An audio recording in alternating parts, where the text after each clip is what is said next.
4. All right. Can everybody rise for the pledge? I pledge allegiance to the flag of the United States of America and to the republic for which it stands, one nation, under God, indivisible, with liberty and justice for all.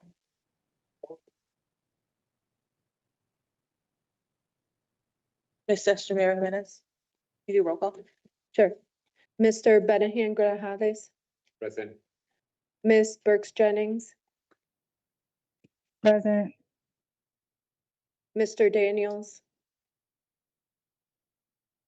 I'm present. Mr. Medina, present. Present. Ms. Perez, Present. Mr. Sakalovic, Mr. Traber, Here. Mr. Woodson, Present. thank you. We have a quorum. Can you guys, flag me if Morph joined? I can't, I don't have my computer. So if Morph joined, just let me know. If anybody else joins, just let me know. All right, we'll start with the student rep reports. Start with Harding. Good evening, Dr. Avery, members of the Board of Education, and all present. My name is Shanoy Fraser. I'm in the 12th grade and I'm representing Warren Harding High School. I will discuss past and upcoming events that are happening at my school. Throughout this spring, Harding athletes have demonstrated excellent performances. Two notable athletes are Caitlin Rodriguez and Eduardo Campos. They were honored at the 43rd CASCIAC, which stands for Connecticut Association of Schools, and the Connecticut Interscholastic Athletic Conference. So this was their scholar athlete banquet, and these individuals, they were honors as athletes of the year.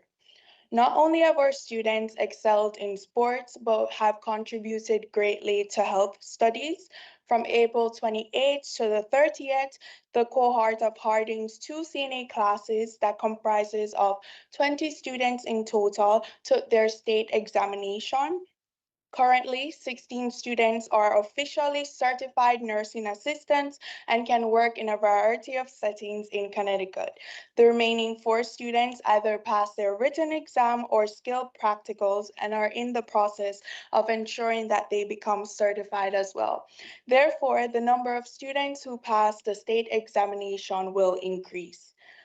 Furthermore, there will be a renaming celebration of Harding's Auditorium on May 18th at 6 p.m.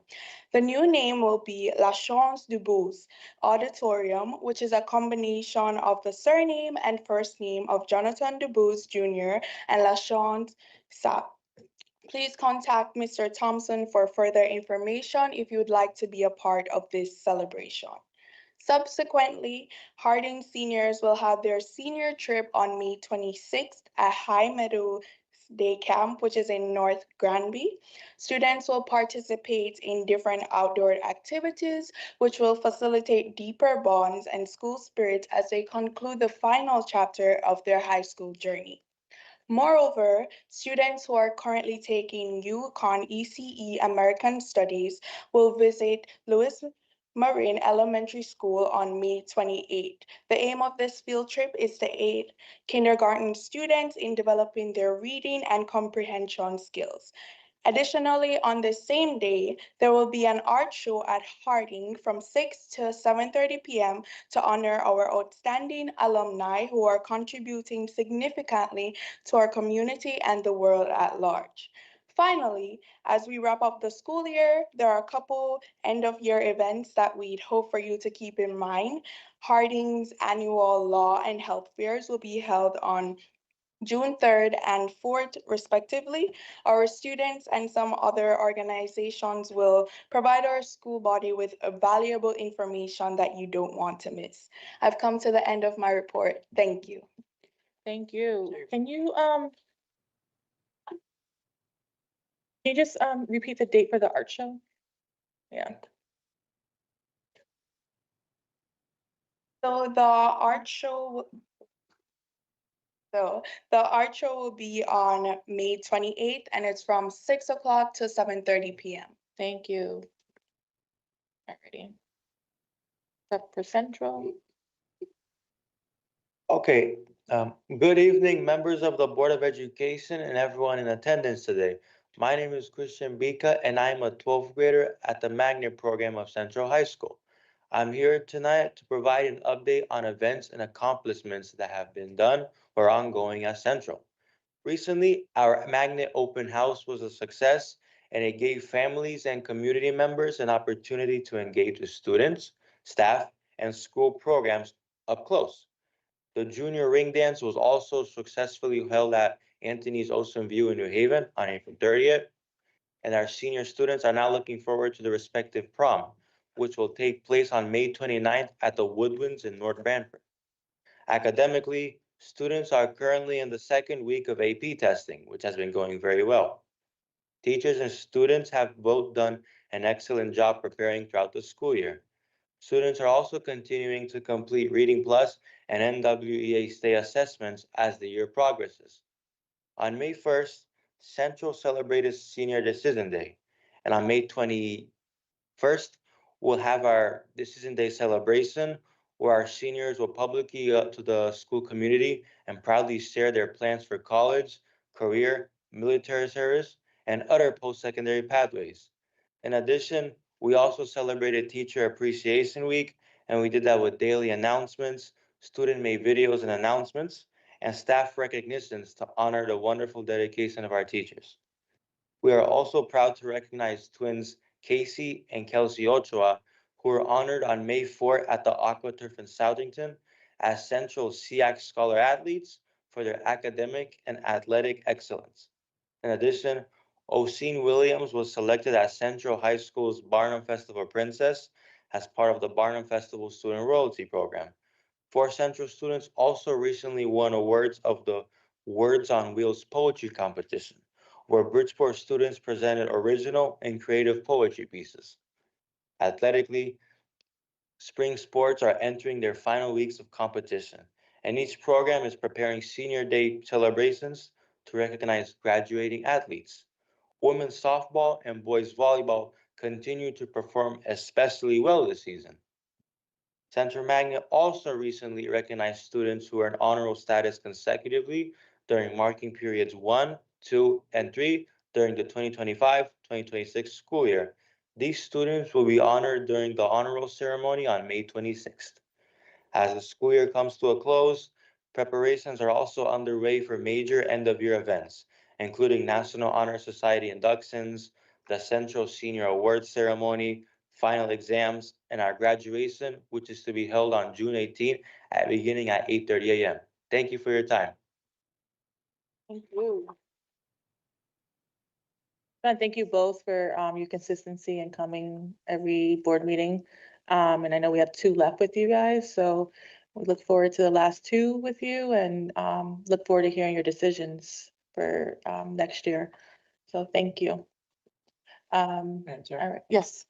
We want to also, we're planning a end of the year banquet for you guys. So you and your parents. So we're going to get that date out to you guys here shortly, probably the first week of June before you guys get out of school. So we want to kind of recognize you together with your families. So feel free to mark that date down. It should be coming out to you next week. Okay. I do want to acknowledge, well, he disappeared. Mr. Sakalovic was on, but we'll see if he comes back.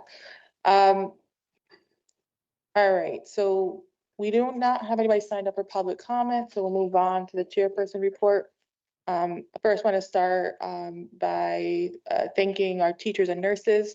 Last week was Teacher Appreciation Week and Nurses Appreciation Week, and we just want to, on behalf of the board, share thanks to you all. And I do have a qualm with that. I don't think that they should be on the same week. They should have their own weeks, but that's my own, I don't know, you teachers and nurses should have their own weeks. All right, or months. All right. I do want to pause my report because I do see one more student who just joined online, and I'll come back to the chairperson's report. Deborah Graciano Braga Silva, can you share your report? Wait.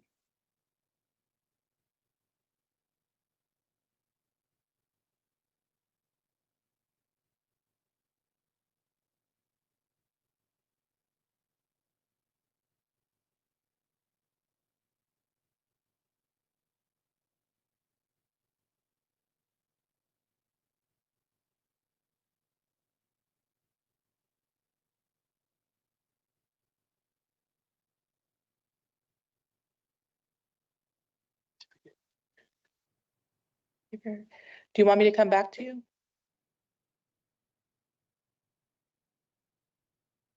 Did hear her, right? Yeah. Mhm.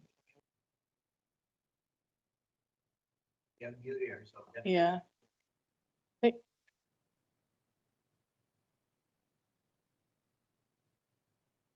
Give it a minute.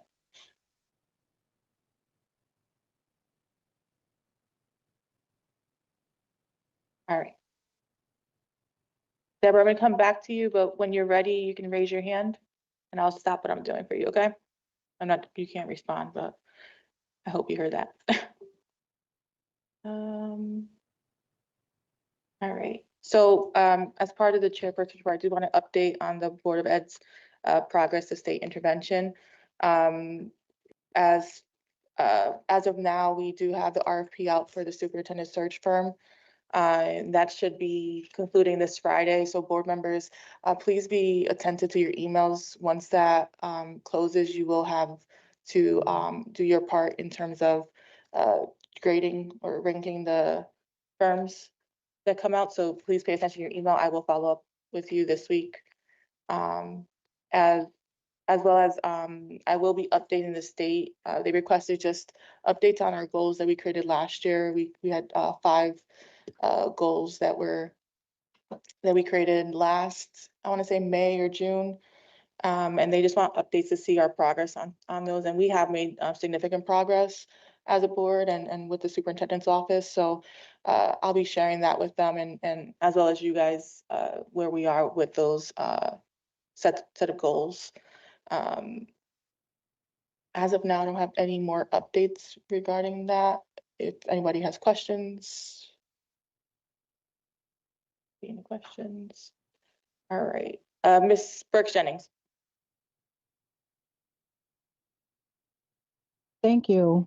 Once we do our part, we still have to have a search.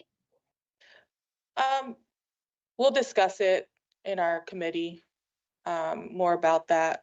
But yeah, we just have to do we have to rank the firms, and then select the top firm and then present that to the state. So we'll see what happens after we do that. But we will discuss that more in the search committee. Okay, thank you. All right, seeing no other questions. I'm gonna go back to Ms. Braga Silva. Are you available? We hear you. Thank you. Yes, I'm sorry. Okay. I was having some problems with my computer, but I'm here now. Perfect. Okay, so good evening, members of the Board of Education and Support staff. My name is Deborah Garcia Nobrega Silva, and I'm reporting on the past few weeks as we were unable to present at the last board meeting. Immediately following the spring break, Bridgeport Military Academy sent 3 teachers along with Commander Lip to San Diego to attend the Manual Magnet School of America conference, when they participated in 3 days of professional workshops. During this conference, they also accepted the Magnet Schools of America School of Distinction plaque awarded to BMA. On April 21st, we successfully completed the PSAT and SAT administration, with over 95% of our students participating. We are eagerly awaiting with the results, which will be released on May 14th. Oh, sorry. My computer is not working right now. No worries. Take your time. Sorry. Okay. Okay. We are eagerly waiting for the results, which will be released on May 14th. In preparation, many students completed their 3 to 5 reading plus lessons per week and fully engaged in Khan Academy SAT preparation course. Teachers created a motivational posters and displayed them through the highways to encourage students to on testing day. Following the PSAT and SAT administration and our senior branch, the school hosted several student-centered activities, including a long overdue egg hunt and an obstacle course competition. On Friday 24, we held our April competition. The competition resulted in three-way tie for the first place, with the fourth company finishing only 200 points behind, demonstrating a strong engagement across all companies.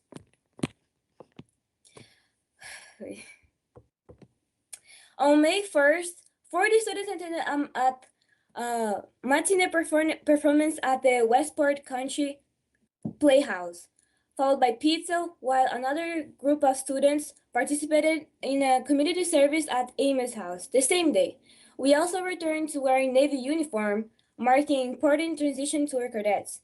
All students have now selected their classes for the upcoming school year. We have also completed benchmark 3 for Reading Plus with very positive outcomes. A student reading 5 or more grades level below grade level decreased from 39% to 23%. Equally impressive. The percentage of students reading or above grade level increased from 24% to 41%. Our administration arranged for Dunkin' Donuts to visit campus, providing free samples, cooler cups, and gift cards to the entire school as a moral boosting event.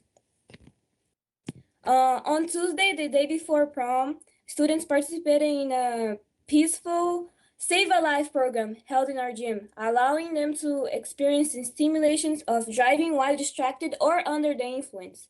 Our senior prom was held last Wednesday evening at Anthony's Ocean View, and it was a memorable and enjoyable event for all who attended. This week, students have been completing NGSS and NWEA testing. Finally, we will hold our quarter 3 award ceremony on May 20, which will include recognition for students who achieved high scores on the PSAT and SAT. Thank you for your opportunity to share the updates and for your continuity to support Bridgeport Military Academy. And I'm sorry for the problem. No worries, Deborah. Bye. Deborah, before you sign off, we are gonna have in about 2 weeks, about a month. Sometime in June, the first or second week of June, we're gonna have a reception for, our student representatives.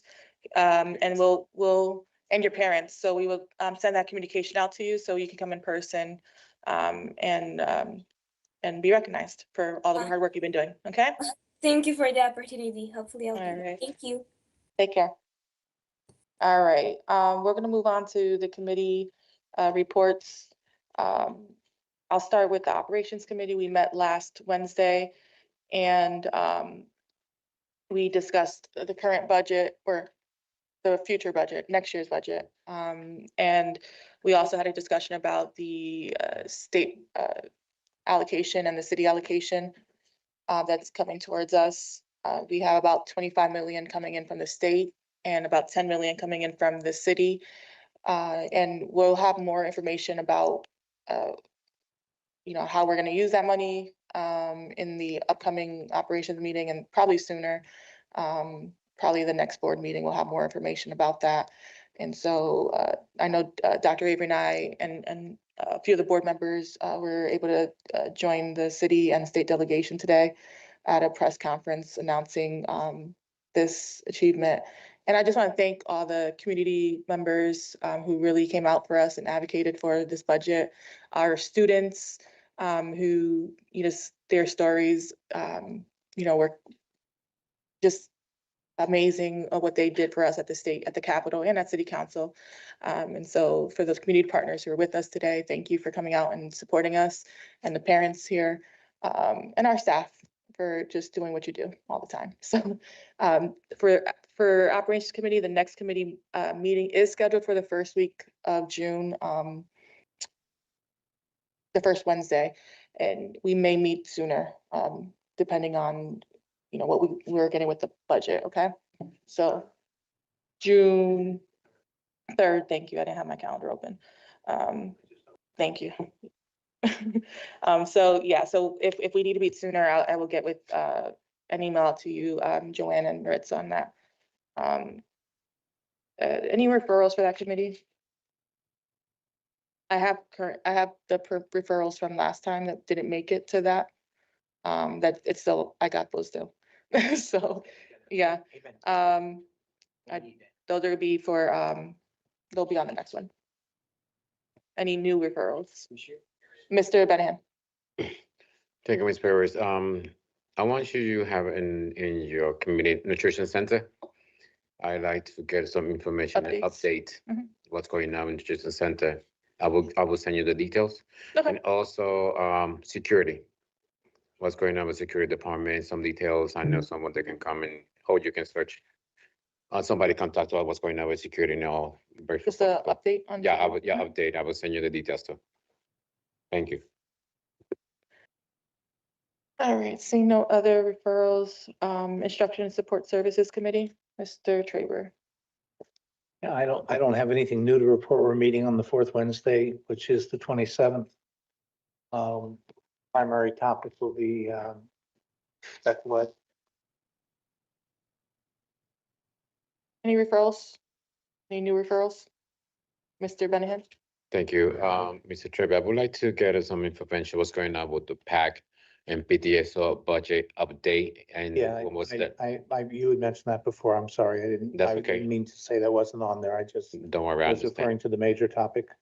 I will send you the details because we did on when they submit the last time to, Title I and grant money, how far we are. Thank you. Seeing no other referrals, we'll move on to the Policy Committee. Mr. Woodson. Not sure if you're able to speak right now. One more time, Mr. Woodson, are you available? I know the Policy Committee is meeting this Wednesday. It's been pushed out already. You should have the agenda and the items in the portal for the 3000 series. If you have any other referrals for his committee, just send it to him via email. Thank you. Mr. Traber for the Ad Hoc Committee. Yeah, Madam Chair, I Mhm. just wanted to elaborate on what you said. We had that press conference this morning at Fairchild Wheeler, which was very successful. And at that meeting, I just had a few discussions with some of the state reps that were there about the MARB, which we said at our last meeting, we were going to have an appropriate discussion with the appropriate state officials, but it was reinforced with some of the state reps that were there that MARB has access to money and we don't have to wait a year. So I think that, I look forward to us sitting down and getting, real information about what's out there. Because we have that $9 million more to go. Tomorrow night is the vote. I urge people to go to the city council meeting. But we have achieved a degree of solidarity I haven't seen in Bridgeport in a long time this year. And it's deeply appreciated, the support we're getting from the city council, the support we've gotten from our state delegation, and the support we're getting from the administration. So, I think we've positioned ourselves well for the real battle, which will be next year when there's a long session in Hartford. And, we need to, get the real money, which is needed to fix the ECS or the funding. What we've achieved this year is in a short session, getting the money to get through this year. But next year, we need to get the money to address the inequity that exists in our state, which is the issue we've been addressing, but it has become the major topic and the topic that nobody can avoid discussing anymore. which is what we've achieved. So I really think that we've accomplished something great in the state, and Bridgeport is leading the charge. So we have a lot to be proud of. Thanks, Mayor. Thank you, Do Mel. you have any committee meetings coming up? I want to sit down with you and discuss it, but I Okay. don't have anything other than some sort of concluding meetings that I want to have. Okay. Mr. Benahan? No, Madam Chair, no update right now. Okay. Thank you. Ms. Esther Mayor Jimenez for the CABE report?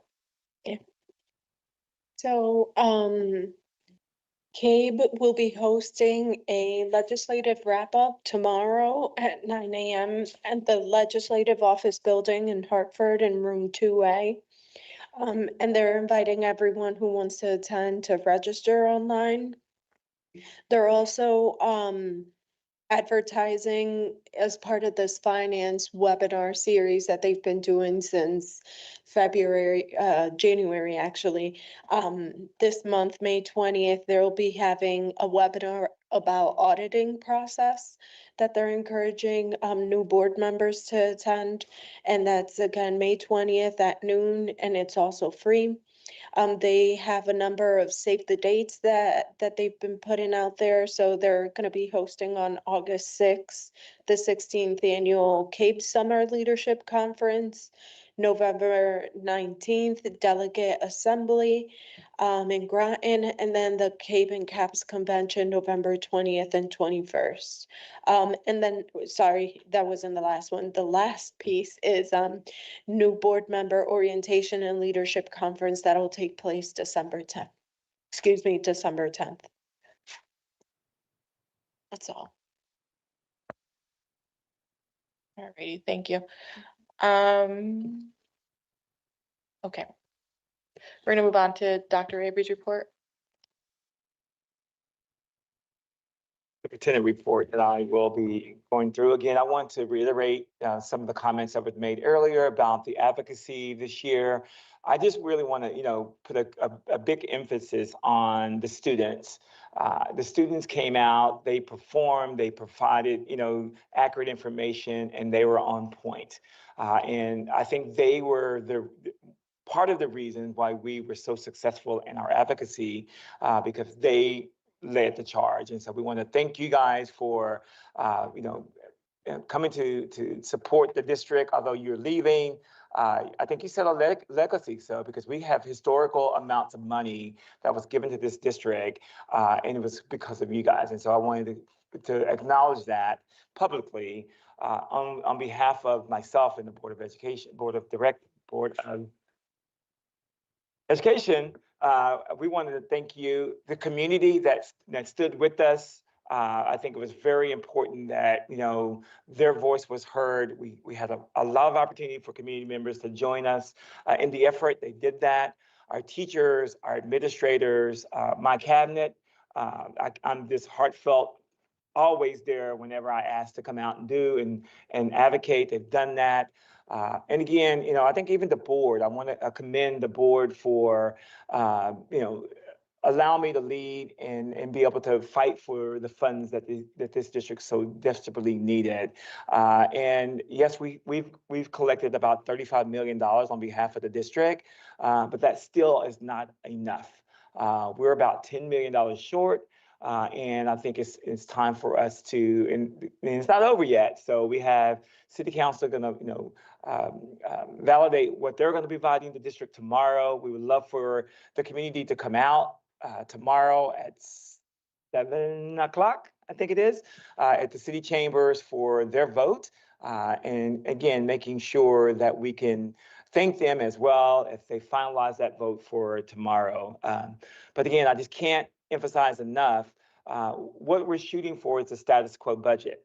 And this community deserves a lot more than that.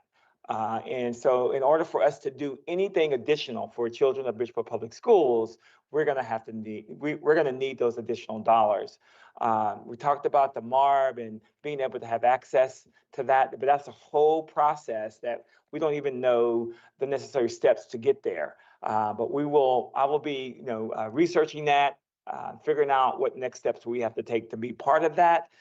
in order to be able to solicit it for additional dollars that we might be able to get before the end of the next year's budget cycle. Again, the fight is still on. I still need the support to be able to kind of advocate to get what every little penny that we can get from locally from the city and from the state as well. The next area is school climate and culture survey. That is a very important survey for the district. We kicked that survey off today, and we have, I think it's going to be open for a couple of weeks now. For about 2 weeks, it will be open. So if you get that through your Parent Square or through email messages, please take the survey. It's just really for students and for faculty, for administration, and for community, it helps us to really figure out the climate within our schools, because we have to make the most secure and positive academic environments for schools as we move forward, and that will give us an opportunity to be able to do that. We also have approximately about 50 paraprofessionals that will participate in the social emotional learning training over the next 2 weeks. It is really, really crucial that we train our paraprofessionals to support the academic growth within our classrooms. So we got about 50 of them that will be participating in training. That training will be focusing in on student support systems and continuing to invest in professional development across the district in different areas that those paraprofessionals will be participating in.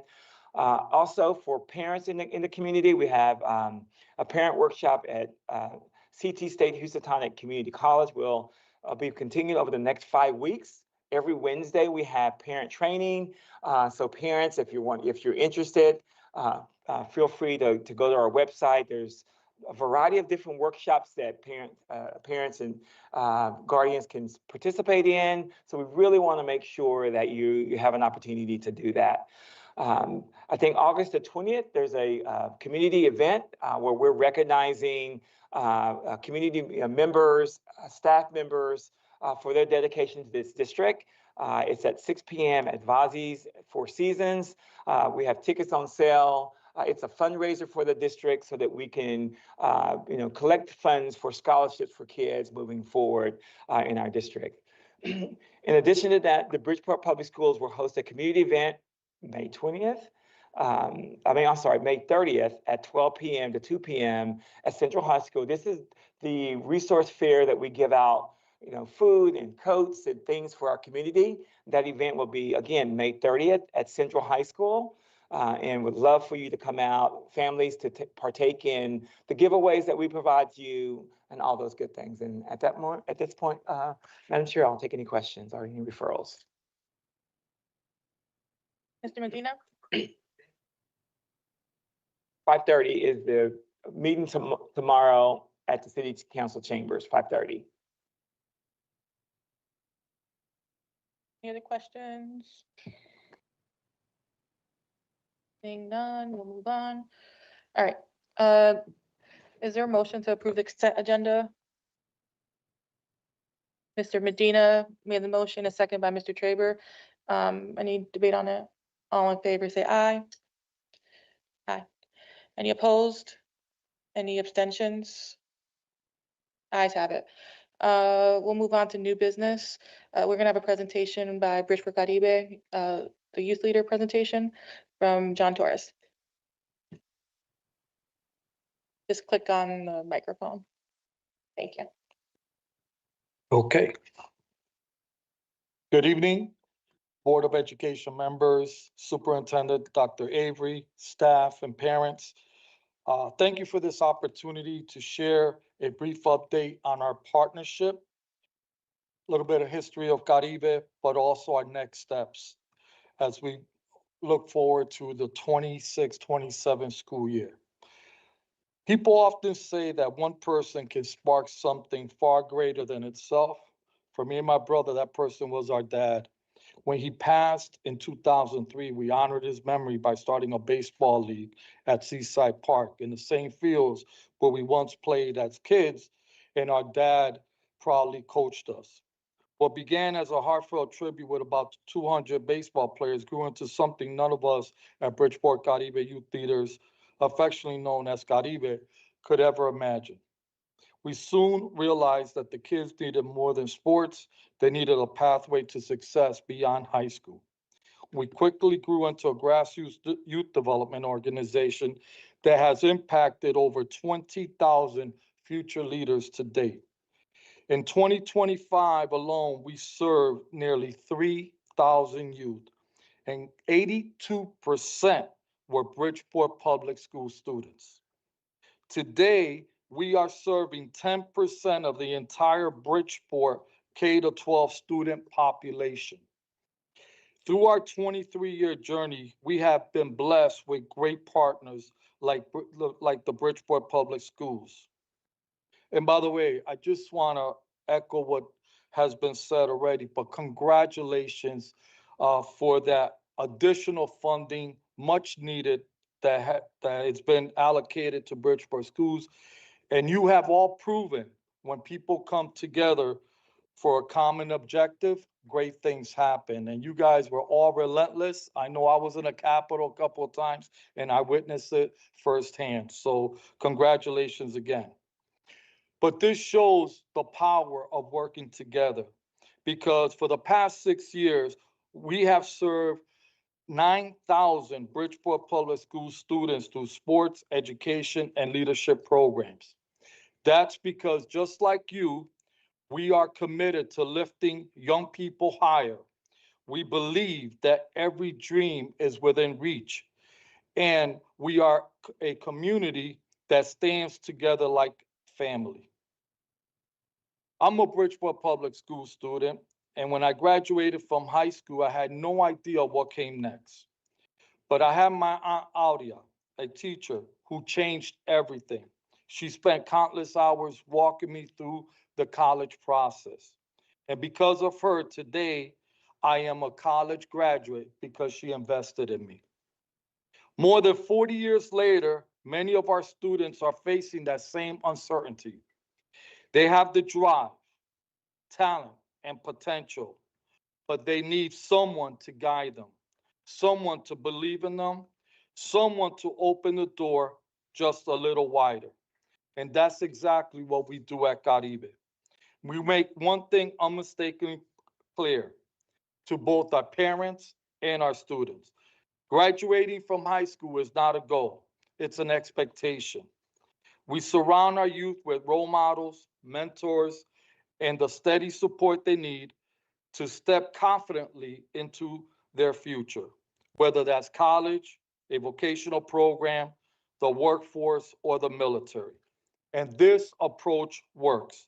More than 90% of our high school students graduate. 80% of our teenage participants leave with strong knowledge of college pathways and workforce opportunities. Many of these students have gone on to become professionals and experts nearly in every industry. Our social emotional surveys confirm what we see every day. When you meet young people where they're at, with real resources and genuine care, the impact is lasting. Almost 40% of the high school students gain at least one influential adult after participating in a Caribe program. And that's important because more than 50% start off with two or less influential adults in their lives. But we noticed something that concerned us and our parents.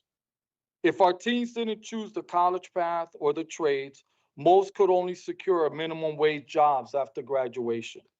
So we were determined to find another pathway to a better future. So we did the research. We conducted our community needs assessment. We discovered that healthcare occupations will generate nearly 2 million job openings in the next 8 years. And this brings me to a new powerful initiative for high school seniors called the Healthcare Explorers Program. These, these careers don't just offer stability, they give our students the chance to build meaningful, purpose-driven lives by helping others. through partnerships with Housatonic Community College, Bridgeport Hospital, Hartford Healthcare, Southwest Healthcare, and local nursing programs. The rising juniors, who will be 12th grade students in the fall, are eligible to enroll in the 20-week medical assistant program. Upon certifications, they'll be eligible for immediate hire after high school graduation.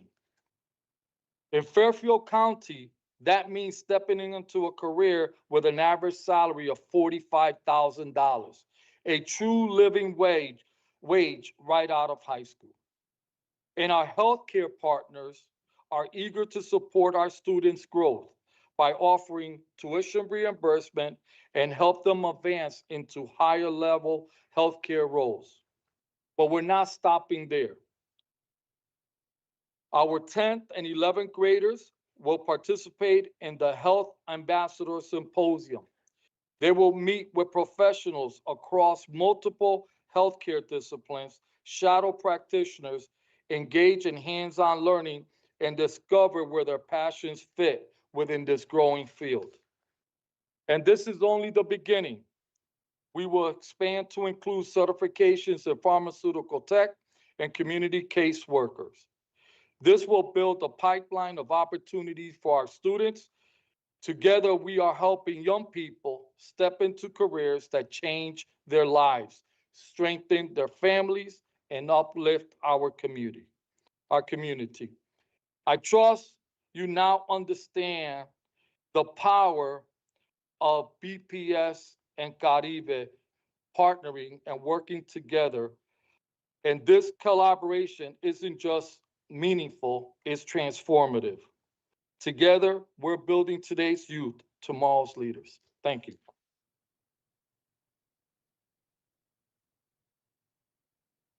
You want to take questions? Yes, sure. We don't have any action items on this agenda, but if you have questions, Mr. Torres.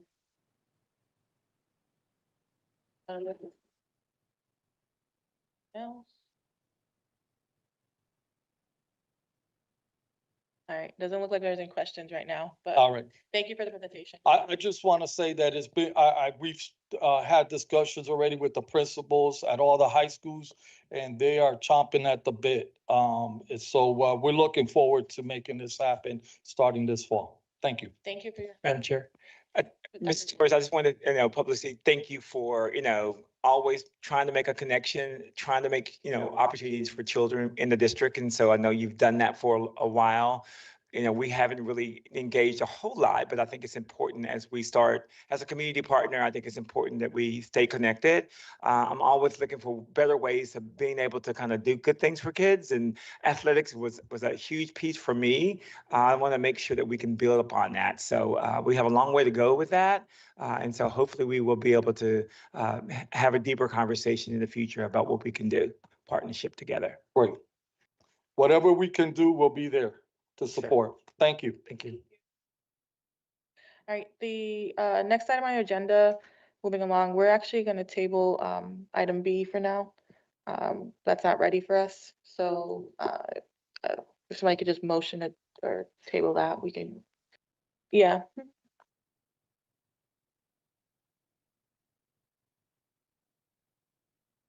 Again, All right, motion was made by Mr. Traver and seconded by Mr. Benahan. All in favor can say aye.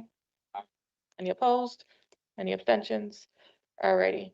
The next item on the agenda is the request for a settlement approval for S. Graham Hunt. This is an item for executive session. So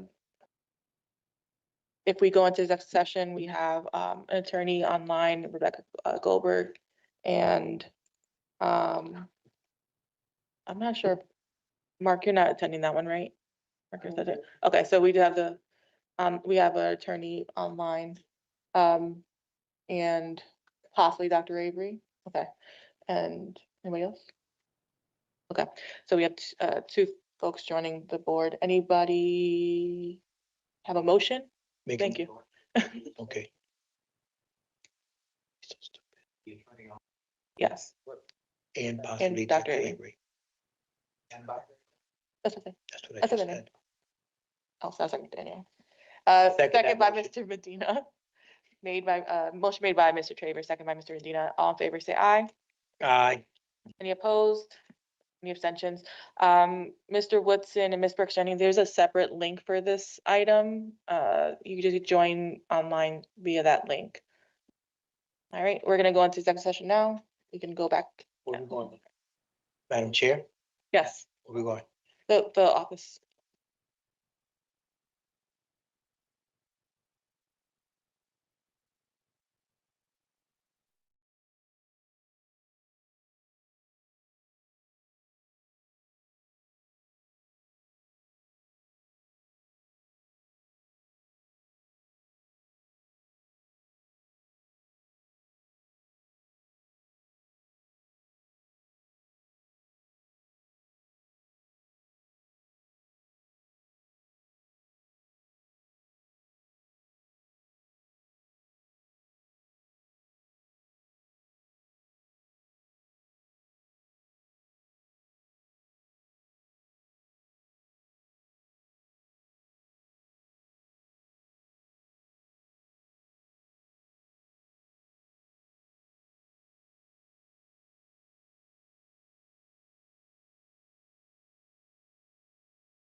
All right, we're back from executive session. It's 7:46.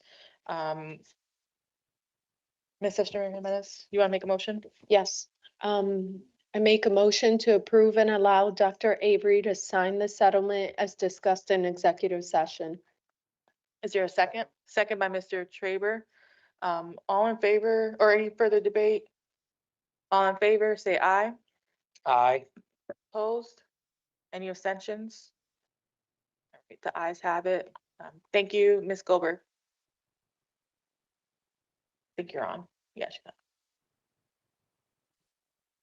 Thank you. We're gonna move on the agenda. Okay. The next item is approval to suspend bylaws 9310 for the purpose of immediate implementation of the following. One, administration 2000 series policies and board bylaws 9000 series. Is there a motion? Moved by Mr. Traber, second by Mr. Benahan. Any debate on this? Just a microphone for me. Just a small question, I would like to have clarity on the record, suspending bylaw 9310. Just clarify what that bylaw is. It's for the purpose of immediate implementation of the policies that we're gonna vote on today. And that's what 9310 is saying, that we don't have to do the extra readings. The second correct? read, first, second read. Thank you. Any debate on that? Seeing none, all in favor, say aye. Mr. Anastasi? Yeah.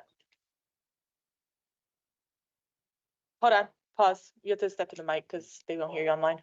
I know, it's a small room. You have to press the mic. I'm good? Here we go, yeah. I can hear myself. Time to go home. I understand that Danielle has passed out both electronically and hard copy a suggested substitution for 9125 it's basically a cleanup by City Attorney Taisha Toms. Not really a substantive alteration to what you were provided, but a more clear statement of the relationship between the board and the city attorney. I think everyone's in agreement that it's not a substantive change.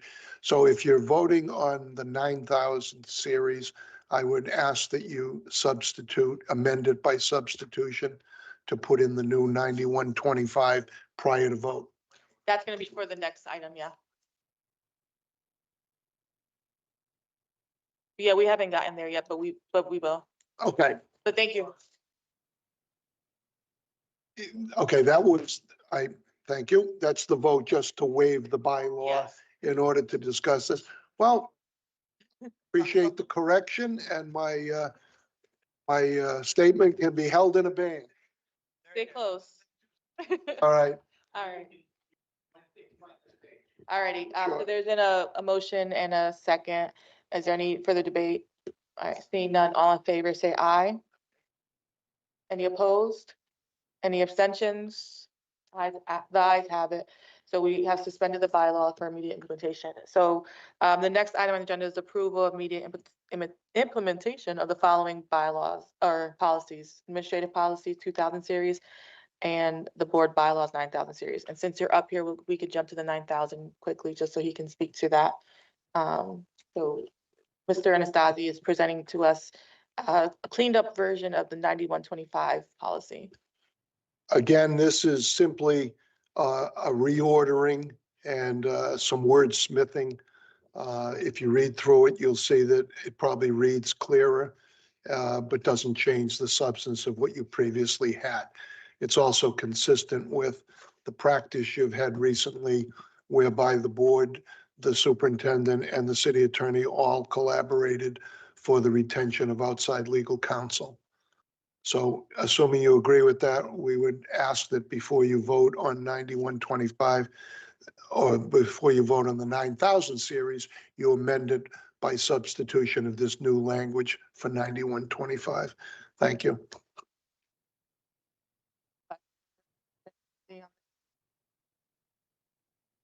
Mr. Bandina? Madam Chair, through you, I would just ask respectfully, so I would like to take a break and read this and compare this before we make any substitution. If not, you know, I would say no to that and to just do what we have already, what we had, and then we can read this and apply it later. But I don't wanna just jump on this right away unless we could take a break and read it and discuss it if need so. That's not my call, but certainly you want to take Oh, that time was to for read her. it. Absolutely. But yeah, that was to her, yeah. Mr. Traver? Just for the record, it was emailed earlier this evening to all the board members, but only earlier this evening. Yeah, I Thank you. appreciate that, you saying that. Just microphone. I have lots of questions. You know, some minor, like typos and some that I want to go through on this. Regarding 9125? No, no, Okay. I agree with Mr. Medina. I'd like to take 5 minutes to read. I trust Mr. Anastasi's comments. It appears on a quick scan to be very similar to what we have. But we require a moment to go through to read through it. Would you So- guys like a I didn't know how break you right wanted to now, or proceed. are you saying you're gonna table it? Okay, so you wanna do a quick recess? Would you like, 5-minute recess. would somebody want a I motion for move that? to recess for 5 minutes. Okay, there's gonna be a Second. motion to recess in a second so that they can review, so that board members can review this policy. All in favor? Aye. Aye. Any opposed to recess? We're gonna go on a 5-minute recess. It's 7:53 right now. Okay.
we're back from our recess. It's 7:59. Do we have any questions on 91? We had broke for recess to read through the new substitute language for 9125. Is there any questions on that from anybody? Mr. Traber? Am I reading this correct, Mr. Anastasi, that outside counsel will only be used at the discretion of the city attorney? Well, I think what the goal, quite frankly, is to minimize the use of outside counsel. In other words, for better or worse, if we handle something in-house, you don't get billed for it. What the goal is to sort of have the superintendent and/or the board chair refer matters to the city attorney, and the city attorney determine whether or not we're capable of handling something in-house so you don't get billed for it. If there's a matter that's of a sensitive nature where there might be a conflict between the city and the board, obviously that goes to outside counsel. Similarly, there may be certain expertise or conflicts involving personnel. In other words, there are a number of cases where we're sued and the city attorney will represent one defendant, employee of the board, and somebody from Bertram's office or Shipman and Goodman, or sometimes both, will have to represent other individuals because of conflict between the positions of the defendants. And there's also particular expertise that requires outside counsel, perhaps collective bargaining negotiations, special ed cases. So there is no, believe me, there's no desire to preclude the board from utilizing outside counsel. The purpose is, and it says in consultation with the board, the purpose is to minimize your expenditure. Over the years, you've spent hundreds of thousands of dollars for outside counsel.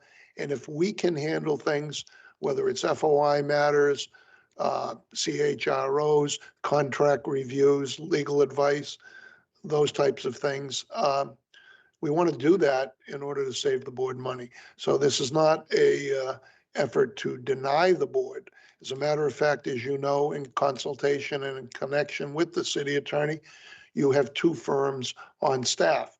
What we want to avoid, and this has happened recently without getting into specific examples, where staff below the level of the superintendent have picked the phone up and engaged outside counsel. And frankly, there's been a couple of occasions where those matters have been done to more than one outside counsel on the same issue. So the goal is to try to control the gatekeeping so that we can minimize your expenditure costs. And believe me, we're not looking to do more work than we have to do. But I think it's important that the city attorney do what the charter says, which is serve all boards and commissions and departments of the city. And that includes the Board of Ed. We have a duty to do that. That was with all due respect, sir, you didn't really answer my question, though.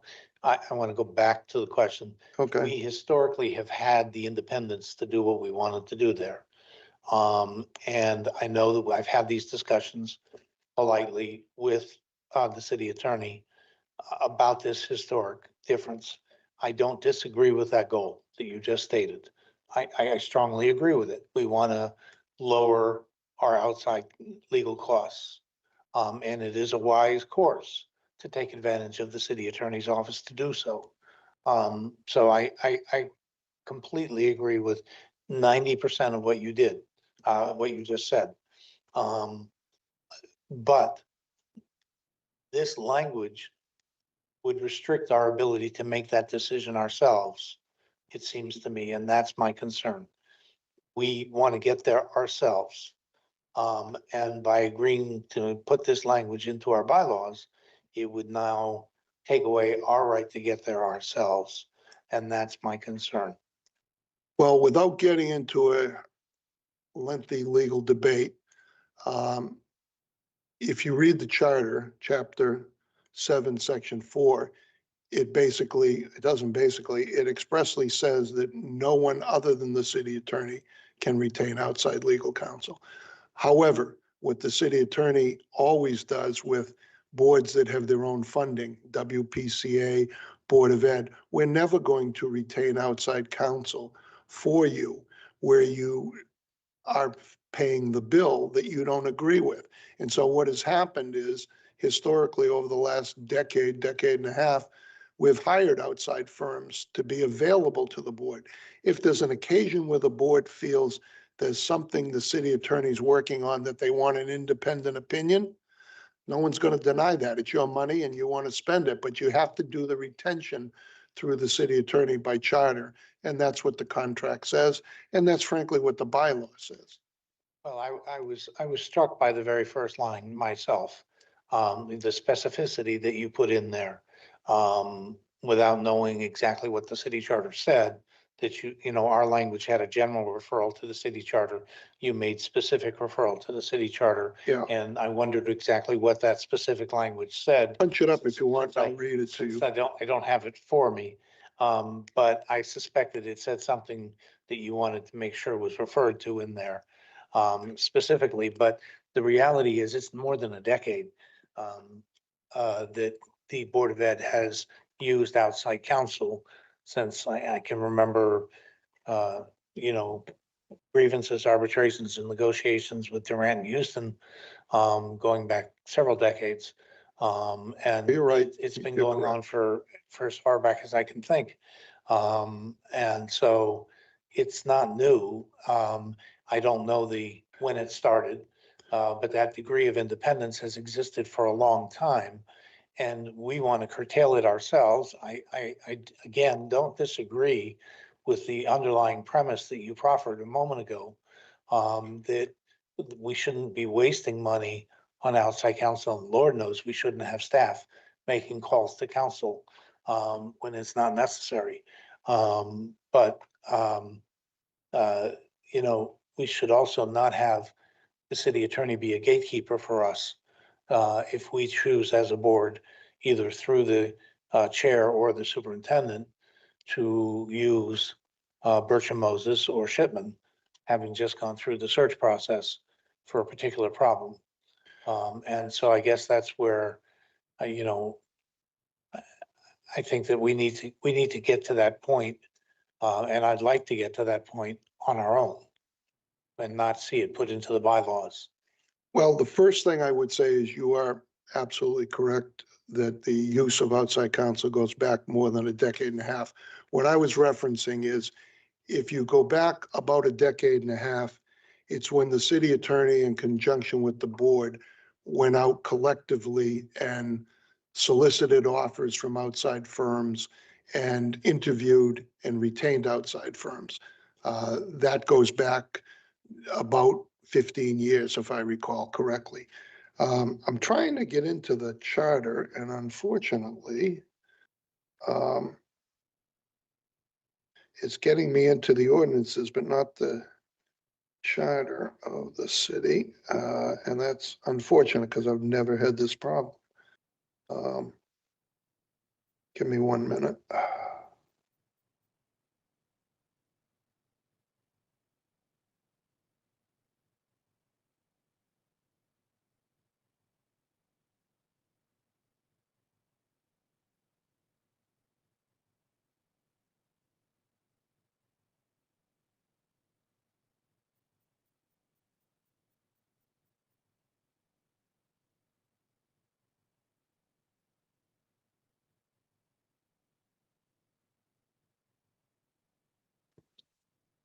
So exasperating.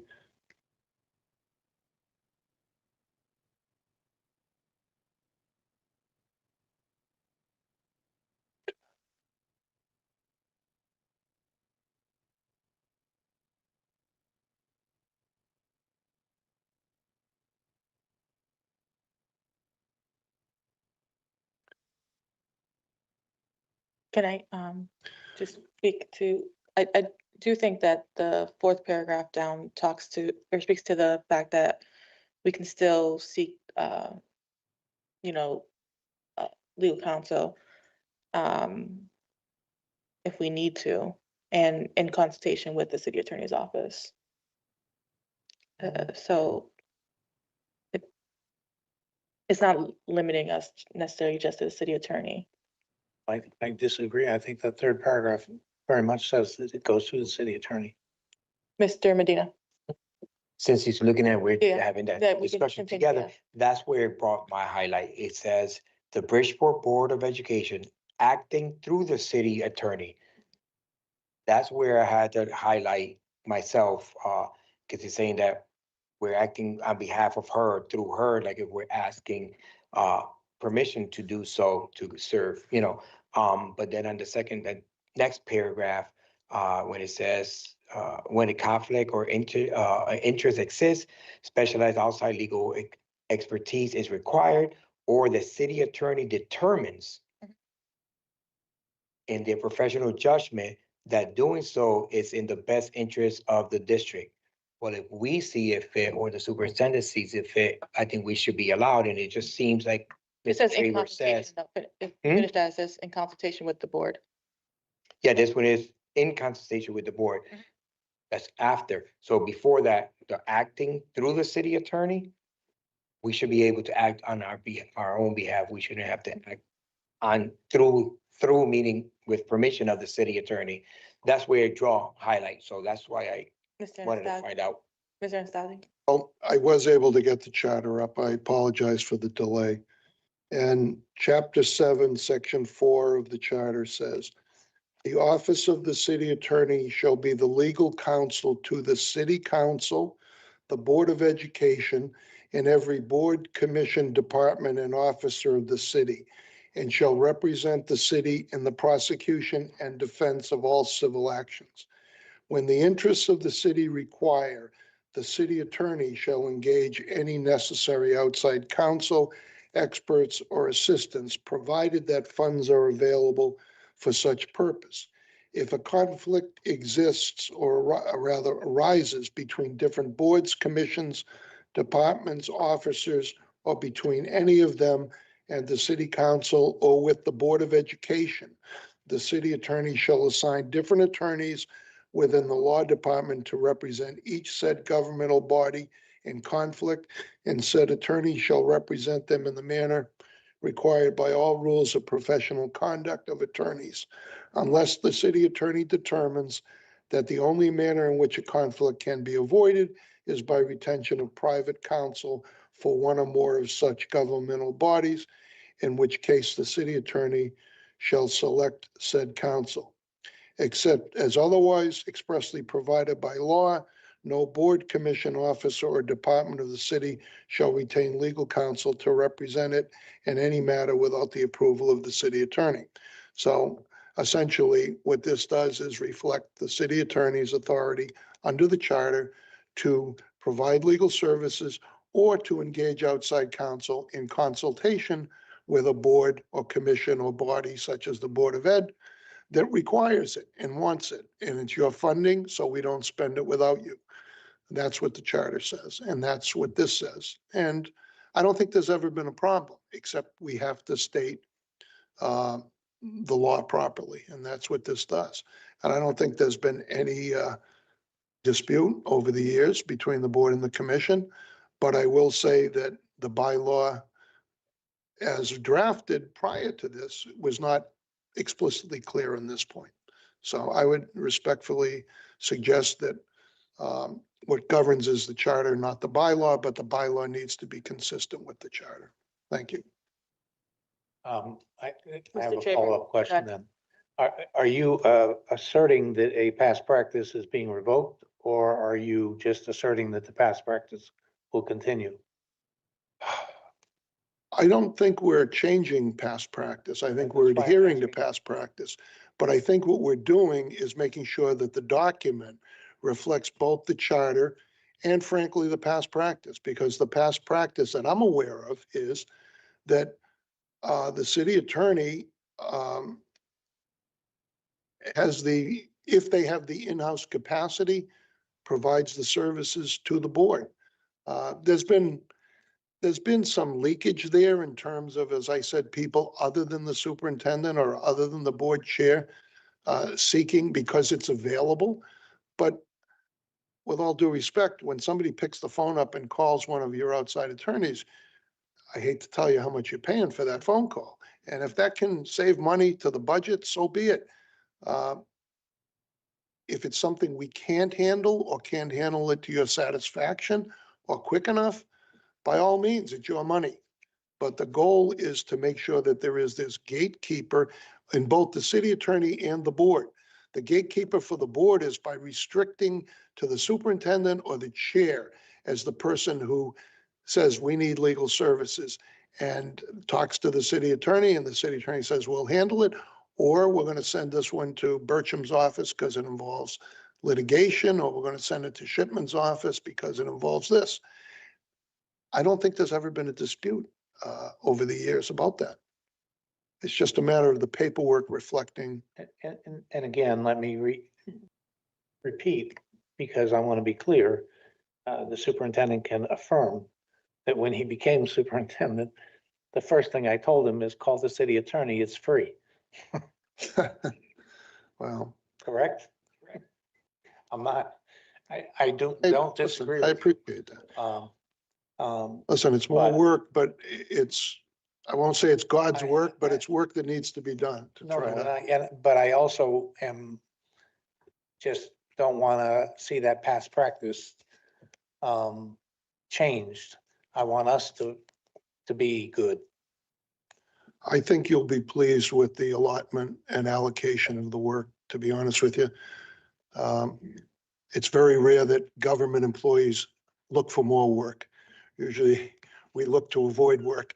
So I make a joke about that, but we have some great people in the office and they have the capacity to do a lot of the things that can save you a lot of money. Can't do everything, and we're not going to try to do everything. No, and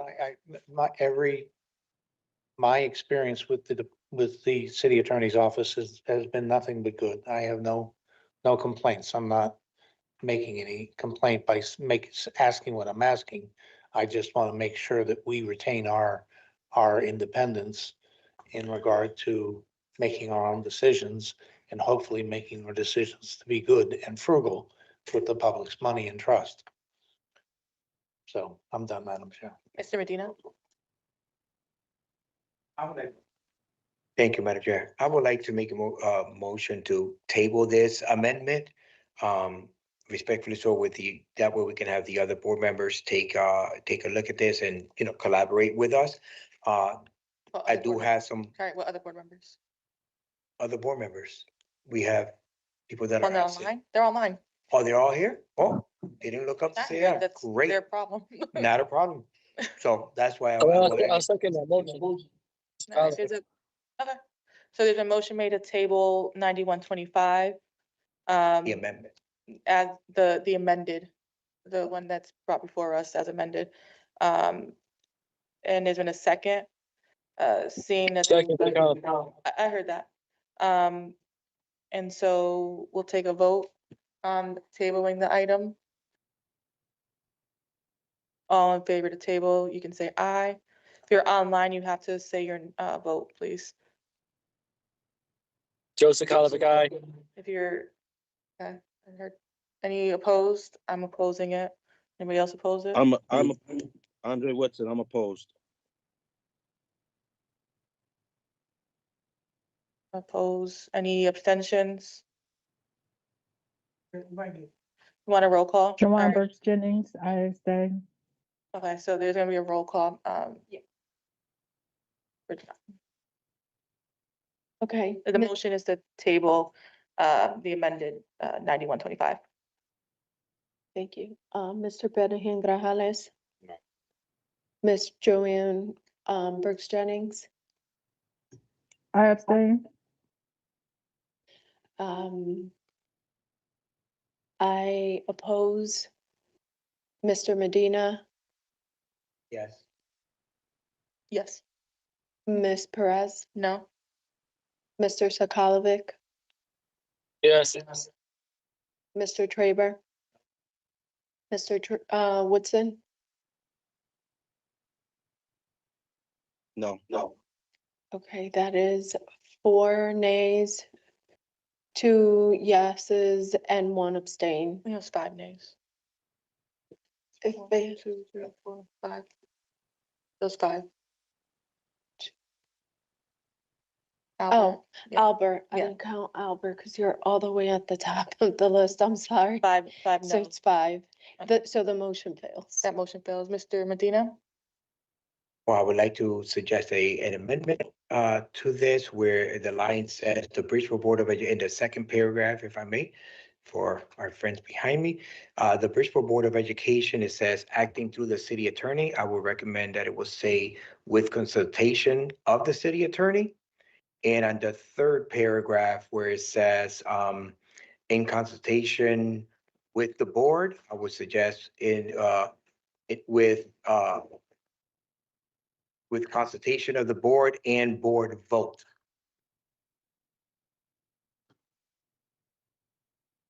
I'll second. That's what the second discussion. What was the, can you tell me the first one again? Absolutely. I got the second one. The first one, in second paragraph was, Yeah, the second paragraph, yeah. I believe it's the last sentence. Mhm.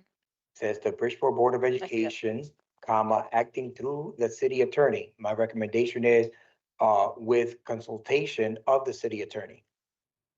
That is saying acting through, meaning like I believe the word acting through, meaning that we're doing what she's asking us to do, which I would just rather say with consultation of the city attorney.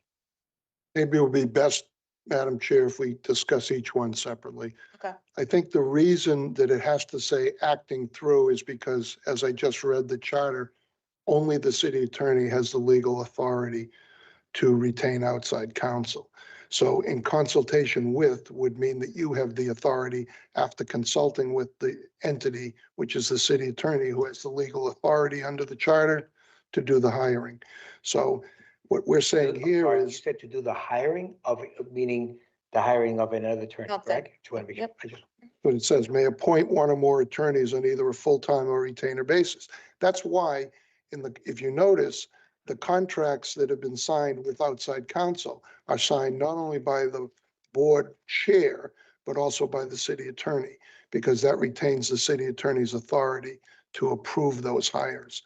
So by saying acting through the city attorney is the legal entity to do the hire, but it's being done for your benefit at with your input and frankly, with your funding. Nobody's hiring anybody without your funding because there's no funding source. So again, respectfully, I appreciate your concern, but the reality is that the practice is not going to change, but this language needs to be reflective of the charter. With my colleagues through the chair. Am I right? I mean, please correct me, guys. I'm being just completely open and everything. When we have 2 legal counsels that we hire, correct? 2 other firms, correct? Through the city attorney's office, yeah. It was through the city there. We got her permission to hire them. Is Yeah. that correct? Okay. That's No, what I we just did. don't remember those discussions. I'm open to debating this and just asking because I just want to make sure that that was the case because They you know, came before us with the recommendations to use 2 2 different firms, thank you, because of the because of the different, specialties. I remember that. yes. I remember those discussions. I didn't believe know it was Ms. through Thompson her. came before us for that. I didn't know it was, we were acting through her advisement as far as hiring outside firms, not, I remember about the discussion about the 2 different ones because she came here and presented with us. Remember that clearly. But it's interesting because of what he just stated about the contracts that have been signed also through her. I remember there was over 23 plus or 20 plus contracts that were deemed, not legal. And I don't remember seeing any city attorney's signature on those documents. So very interesting. I just know I don't want to, but when I get back on Mr. Traver said, are we setting? Mr. is this Ansari?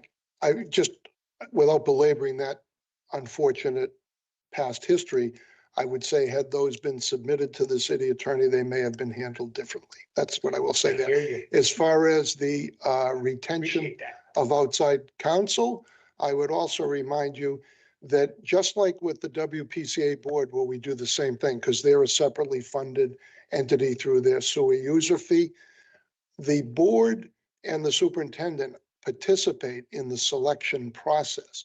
because the city attorney is not going to dictate that you must hire a certain firm that you're not comfortable with, because again, it's your money and you're not going to authorize the funding for that. And then we end up with a situation where we have to do all the legal work. And we probably don't have the capacity, quite frankly, to do that. So this is a partnership. And the goal of the partnership is to provide you with the best quality legal service at the most efficient financial burden, or the least financial burden. So again, I think the language that's proposed reflects the charter, reflects the practice, and reflects a solid working partnership. And that's the way I'd leave it, frankly. Mr. Medina, did you have any? Okay, Mr. Woodson?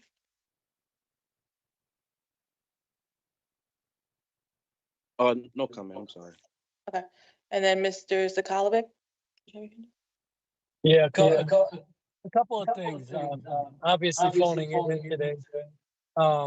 Did this go through the committee and I missed it?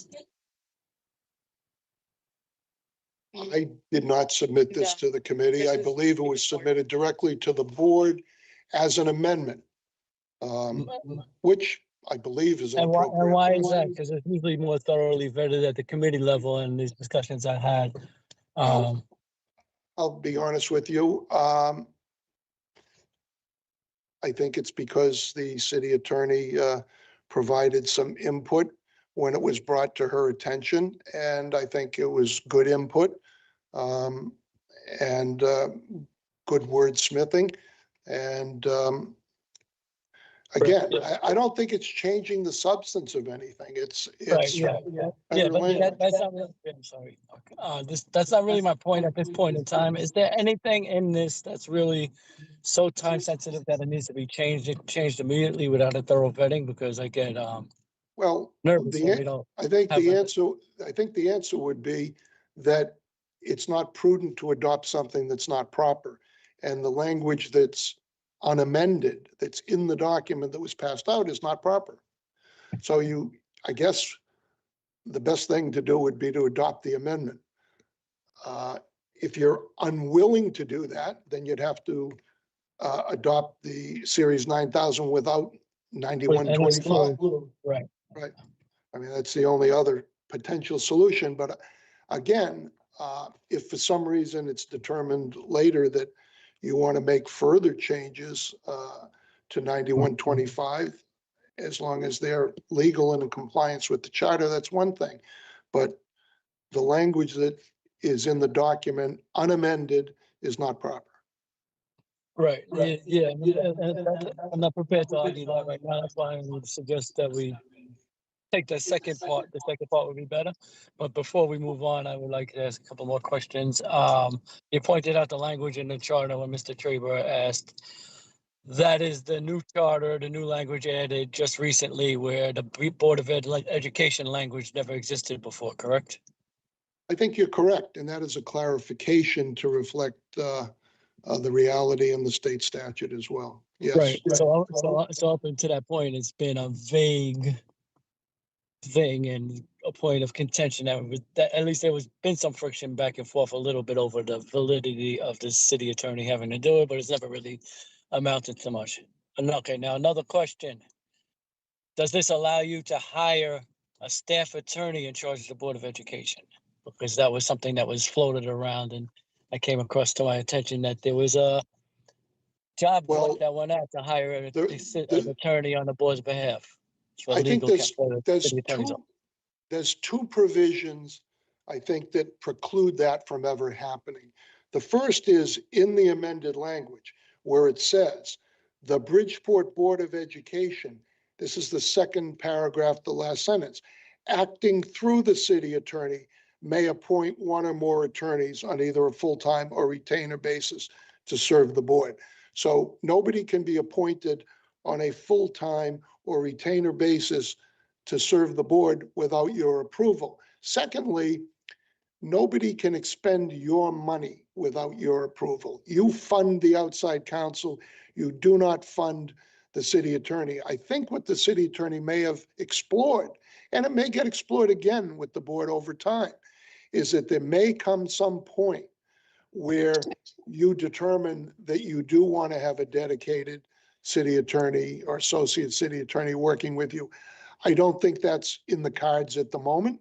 I think the better and more palatable approach was to have the outside firms available, but to see how much we were able to absorb with current staff without bringing on another body.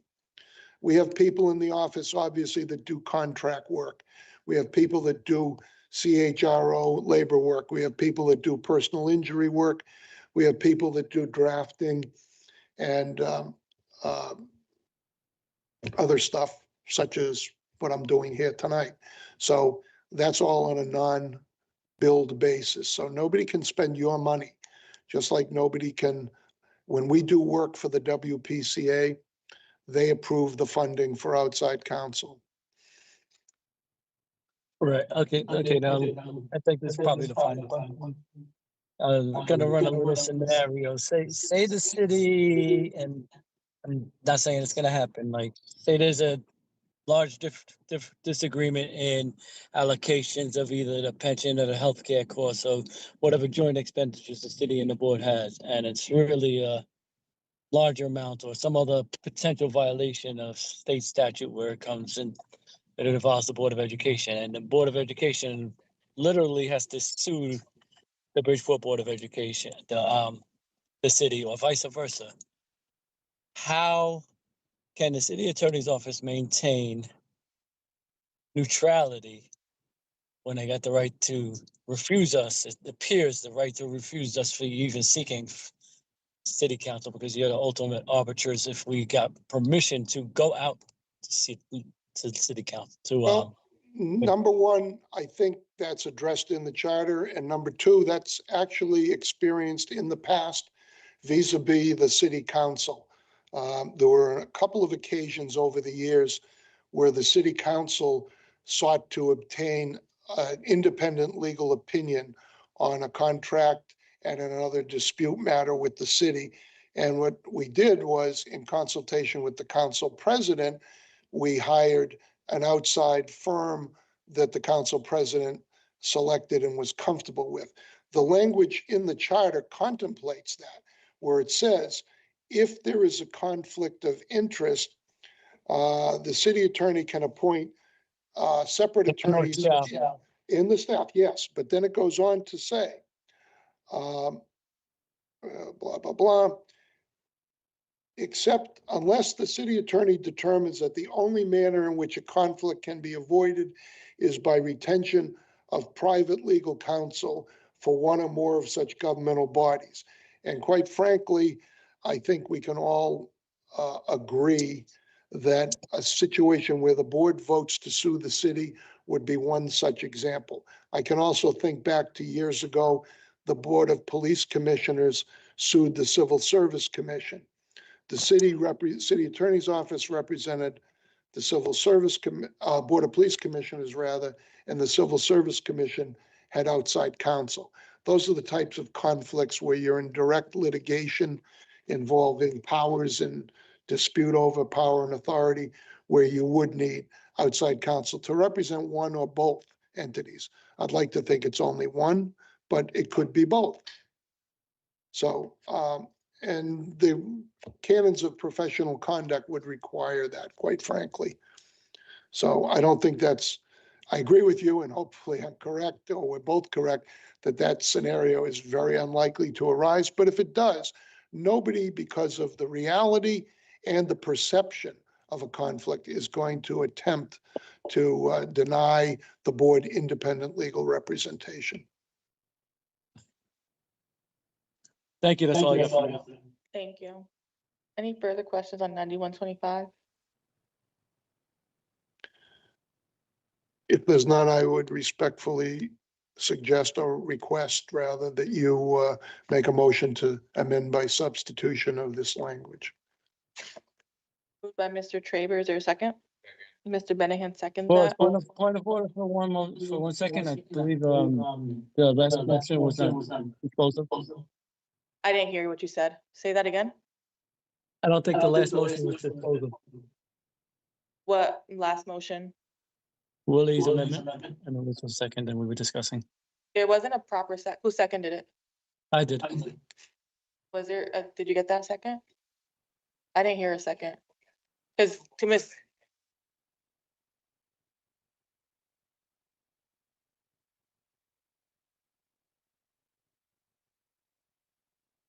There was two amendments and also, the attorney mentioned and suggested that we take one at a time.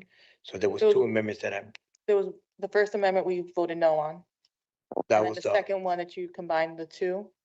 the second one was, in the last third paragraph, in consultation with the board and board vote. And so you're saying Mr. Sakalovic seconded that one?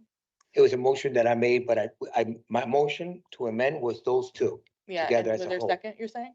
There was a whole emotion with both of them, and it was Okay, you second them seconded, correct? both. Okay, And then the attorney just suggested to us that we should take one at a time. so the current motion is both of them at a time, not one at a time. That's what it was. So- Well, nobody made a motion. He just suggested that we Okay, so talk there was- one at a time. That's what. I think the So board member's correct. I we don't could take a think we vote. addressed, I don't think I addressed the second one. And to be honest with you, I'm not sure I have a problem with the second one because it's to take a vote. We could not retain outside counsel without your consent to provide the funding for that anyway. So that's what you do. You vote to approve the funding for it. So if you feel more comfortable by saying in consultation with the board and upon a board vote of consent or something, I think that's So, consistent Well, with his we're never amendment spend is your money to, without your approval. your amendment was to change both. Pardon me? So that's the Oh, amendment was to change both. It wasn't to separate it. So we can vote Right, on so that. how about this, make it a little cleaner, motion to separate into two parts, the original amendment. You Yeah, have we to take one speak, back. speak clear, can you speak a little clearer? Sorry. No, I think it's, I'm getting an echo.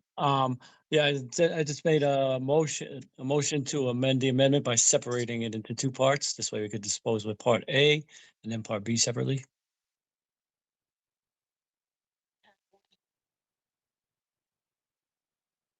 I would think. You Through the could, but chair. then Mr. Faber's Mr. motion's on- Sakala, would you withdraw your second and I'll withdraw and then re-motion that? That will we just take, Yeah, I'll withdraw a second. I withdraw my motion and Madam Chair, through you, make Yes, a motion. Thank you. We'd just like to amend, at the new 9125 to just include the words, in the third paragraph, where it states in consultation with the board and add and board vote. Second. So there's been a motion and a second to that motion.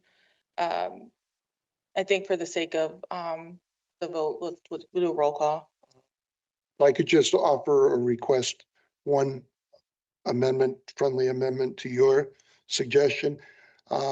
In consultation with the board and upon vote, retain outside legal counsel. I think you want to get rid of or assign, because you don't want to take a vote every time we're going to assign a matter to outside counsel. To retain them, yes, bring them on board and you pay for them. But we'd have to, if we're going to go with a vote, you want to get rid of or assign. Otherwise, the superintendent and the chair are never going to get legal advice except by a vote at every board meeting. So I would respectfully request that you add in the, upon a board vote, to retain outside legal counsel. I'll make a suggestion to, Mr. Sakala to withdraw his second and I will re-make a motion. Withdraw. I'll withdraw my motion and through the chair, would like to make a motion. Thank you, Madam Chair. In the third paragraph of the new amended 9125, I think Daniela's gonna write it up for me, so that way I can read it exactly. Okay. Not a problem. On the third paragraph, in consultation with the board and board vote to retain outside legal counsel to represent the district. omitting the words or assign. Second. Thank you. It's I been just want to make sure. motion made and seconded. We'll do the roll call. What? Oh, absolutely, it does. I read it right off of the in consultation with the board and board vote, retain outside legal. Just saying, what you said, it says up there are two different. Bunch of pinky little things. No, I got you. In consultation with the board and the board vote, retain outside legal. Okay, So do you want It should not say two, I don't believe, because it says the city attorney may, in consultation with, retain. So the two should not be in there. yep, exactly, I always say two in because it's just proper.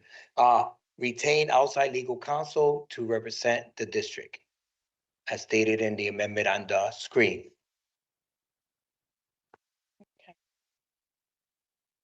So the motion is to revise paragraph 3 as discussed.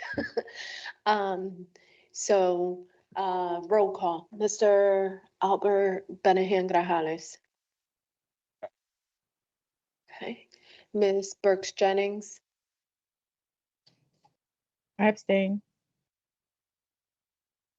okay, I vote yes.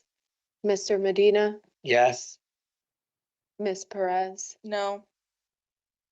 Mr. Sakalovic, Yes. Mr. Traber, Mr. Woodson, No. okay, Mr. Benahan Grajales. Yes. Okay, that puts us at, I can't add today, Okay, the guys. yeses have it. 5 yeses, 2 nos, and 1 abstain. So motion carries. Mhm. Now, Madam Chair, I think you'd probably need to take a motion to substitute the as amended version for what's in your printed document that was distributed tonight. Yeah, I'll make a motion to approve for immediate implementation of the following. 1, administration 2000 series policy, and 2, board bylaws 9000 series, adding the amendment of 9125 as just voted. and before we second that, can you just make the motion to substitute this into it? Because I know there's gonna be other amendments coming up for this, You wanna go? probably. So his recommendation was to substitute 9125 as amended before we go into voting on immediate implementation of something. You want to make that amendment? Yeah, that, the motion that he recommended was to substitute 9125 as amended. Okay, I'll make a motion to the chair to approve the amendment and substitution of bylaw under attorney 9125. Second, Okay. All those in favor to approve the substitute language, say aye. Aye. Any opposed? Opposed to Sakalovic, only because it didn't go through committee. Abstentions? All right, so this is gonna be substituted. So now we can go into, thank you, Mr. Stasi. It's still early fun, hang out with us. You can hang out there. The item that we're working on is still the approval of the immediate implementation of administration policy 2000 and 9000 series. Mr. Traber. I'm sorry, but now can we get to the minutia? Yes, Page 4, 9000. we're going 9000 first. Well, Okay, I'm on 9000. Go ahead. So page 4, first paragraph, second line, derives its powers and exists under. This is minutia. It says und.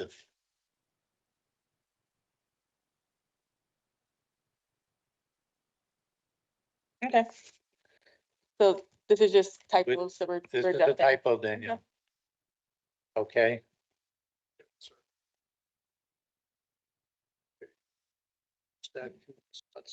Statutes, yes, thank you. the T. I was getting there. Statutes are statutes. And as long as we're there, well, actually, I can't find it now anyway, but we use this language that we use in the opening paragraph, we use a whole different concoction of words to say the same thing in about 10 or 15 pages. And I don't know why we use different words to say the same thing later in this, but I gotta find it.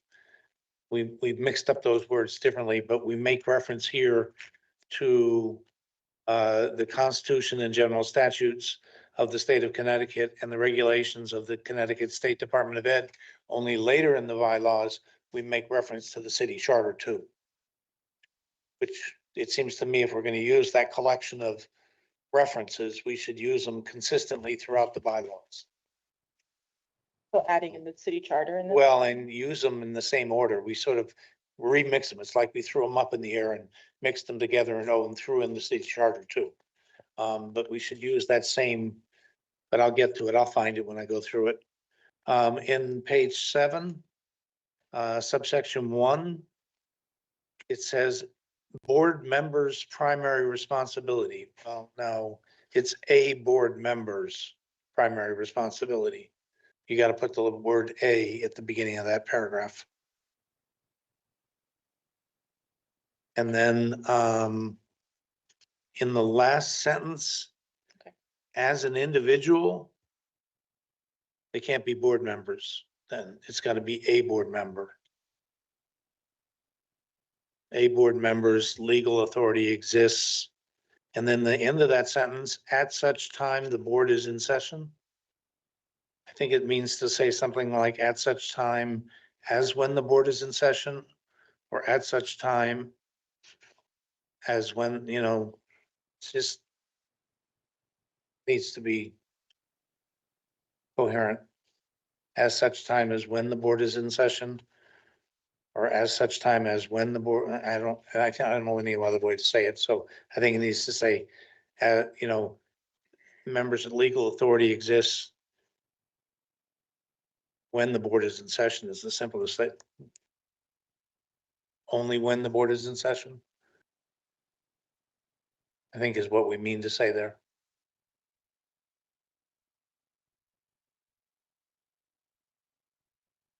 Yes. This one is substantive, mildly substantive. It's just cleaning up the language. I don't know if we want to make a motion to change those words.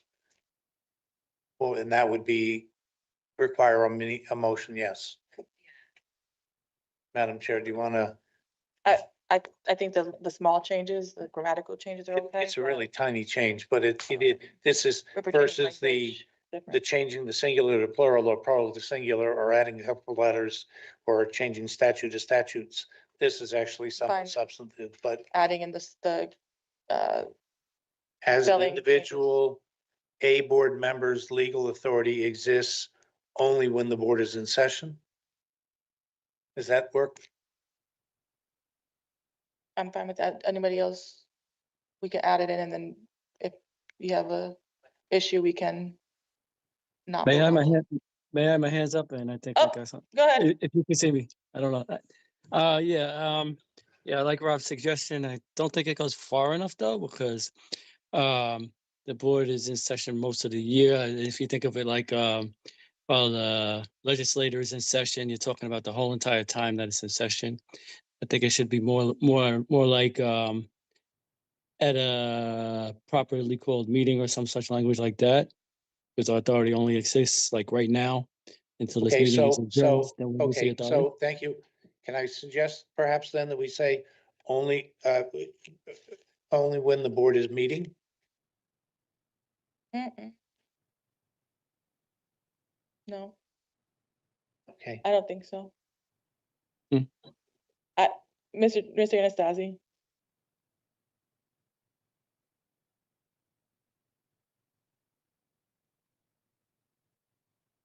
Um, You got it. okay, sorry. Since I was looking at something else, I caught the discussion, but what number are you in, sir?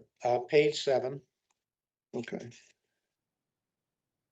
Generally speaking, without even reading this, generally speaking, what we say is boards and commissions or the city council act as a body at a duly convened meeting. And so let me just see what language we're talking Number about. one. Kate. Number, Last sentence. subsection 1, the last sentence. Okay. Board members, primary service, if authorities for actions comply with statute, then board members' authority exists at the time as the board is the same.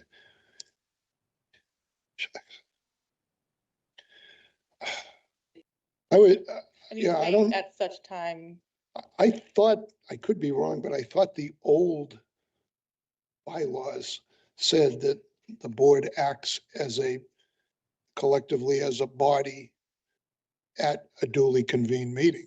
This sentiment is expressed 5 to 10 times in these bylaws.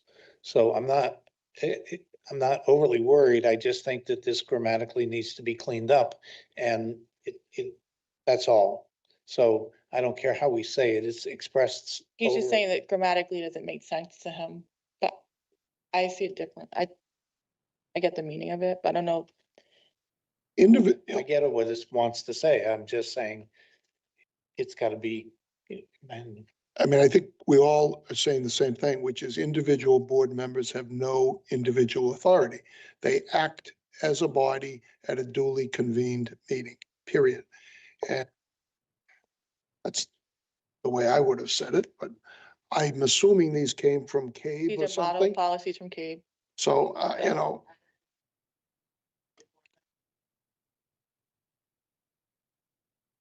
well, I agree with whomever said, I think it was Mr. Sokolovich, that, you know, technically you could say you're in session for the entire term, but the point is you don't act outside of a public meeting. You act as a group collectively at a public meeting. I don't know why CABE says it this way. There must be some reason. And I'm not here to suggest that there's not a valid reason, but it's never the way we've ever said it. When I've written a legal opinion to various boards and commissions in the city council numerous times over the years, and it's always said individual board members have no authority outside of a meeting where they vote collectively. So if you want to get rid of that last sentence, I don't know if it's solving it, because if you're saying, sir, that we have to substitute it 10 other places, it's not going to solve the issue. no, it may be clearly stated somewhere else. I'm just saying, Okay. this document is just redundant. So, it's fine. I think we'll find it somewhere else. Maybe the better thing, if it's addressed elsewhere, why don't you just delete the last sentence? Well, that would be fine too, at a duly convened meeting. Is that fine with you? We could get rid of the last sentence and say, it says board members, right? Say the board acts as a body at a duly, Well, we're referring here to an individual member's legal authority. right? So then I would say, if you're talking only about individuals, I just get rid of the sentence. Unless you want to put it in the negative, it says that individual Well, board members, This section appears to be making clear that there's a limit to your authority. So there appears to be some intent here to make it clear that you, individual board member, have some severe limitations. well, the beginning of 2 picks up the fact that individual board members may be granted authorization to conduct business upon board approval. That's like a formal vote of the board saying we're appointing you as our representative. So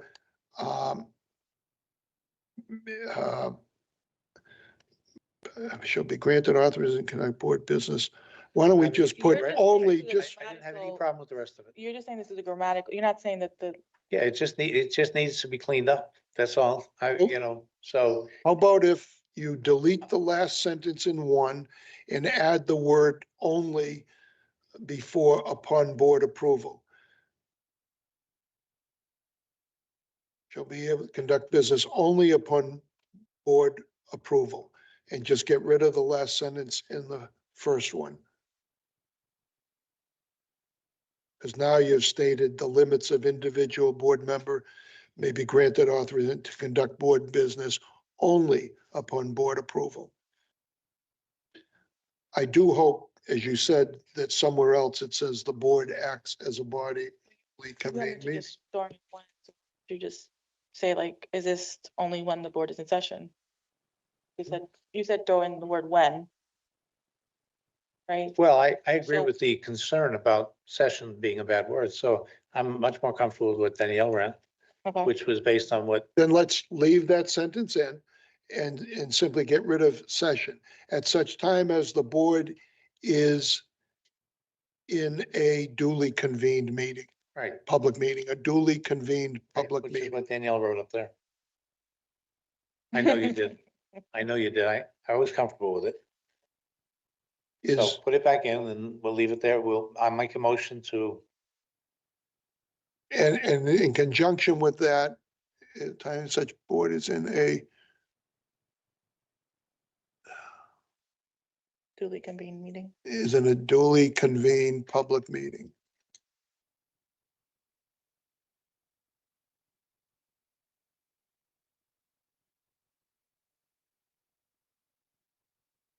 Only just, okay, only exists at a, And- you want to put only, you have only in there. I couldn't see it. I Yeah, apologize. it's always possible. And you got only in the second line too. Yeah, it's Okay, possible. great.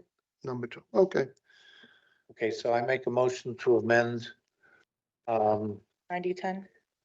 90-10 as shown on the board.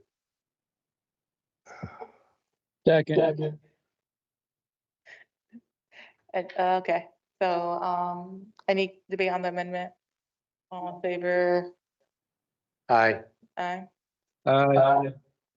Any opposed? Is there anyone else Any in favor abstentions? besides Joe and I? You said aye? Okay, I didn't hear, sorry. Okay. All right, Aye. the ayes have it Thank you. for the amendment. Now I go to page 11. These are all like grammatical or No, spelling. this is a minor substantive, very minor substantive. On page 11, section 7, I want to delete the word "a" in front of coalition. It's restrictive. You may be involved in multiple coalitions. Page 11, section 7. I make a motion to delete the word "a" in front of coalition.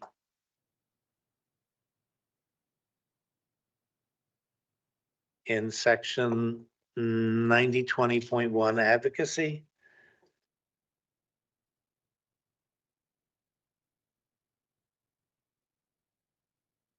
You got it right there. sorry, I was using subsection 7. Cooperate in coalition with other boards instead of in a coalition. You may find yourself in multiple coalitions. God bless you.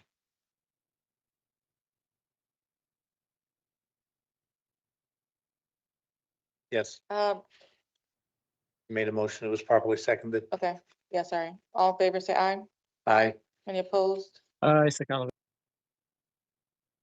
Mr. Woodson?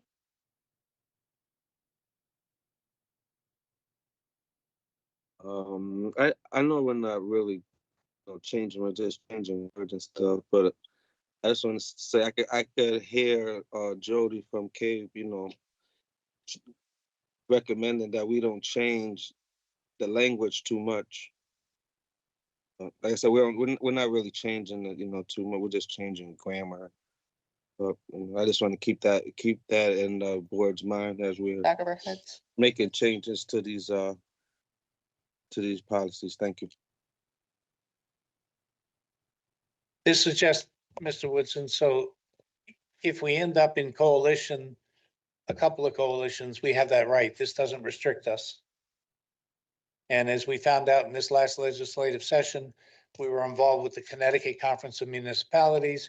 We were involved with the Connecticut for All Coalition. We were involved with several different coalitions up in the legislative front. So if we decided more than one, it allowed us to do so without violating anything written here. All right, what's your next? Got you, one? Mr. Faber. Page 14, section 9110. I'd be curious what Mr. Anastasi says here. The first section says, the Bridgeport Board of Ed consists of 9 members who are elected, and then we put the word biennially in here. And I just wondered why it just says biennially. God, my tongue. Shouldn't we make some reference to the per the charter? Because in fact, that's a rather simplistic description. People are elected by the charter to 4 and 5, 5 election, 4 another election. So I don't think we need to go be elaborate, but I think at least we should make reference per the charter to be clear.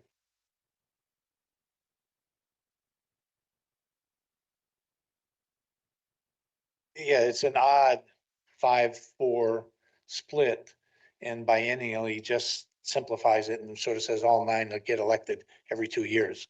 How And about? that's just- not true. How about who are elected per the city charter or something? Yeah, I like would that? just say yeah, Pursuant pursuant to the Bridgeport City Charter is the way I would clarify it.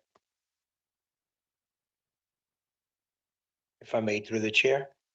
Just a question On with that that. same one? Yes, Okay, ma'am. go ahead.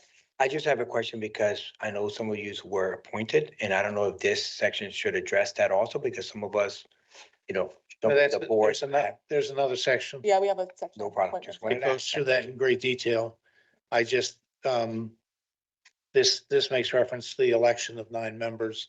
And I wanted to be clear about I don't want to, by saying just the 9 are elected biennially.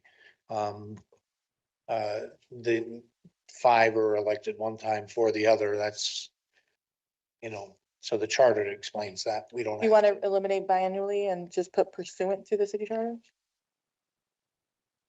Is that what you were saying? Either way, I don't care if, Okay. as long as we say pursuant to the Bridgeport City Charter, we're being clear about how that happens. Okay. So, Anything else on 9110? well, I make a motion to add pursuant to the city Yeah. charter. Motion made by Mr. Traver, second by Ms. Estromero Jimenez. All in favor can say aye. Any opposed? Aye, Sakala. Any abstention? All right, Mr. Nasai, you want to pull up, you want to fill the table? Mr. Nasai? You want to set the table with a microphone instead of standing? Okay. Okay. It, What's that?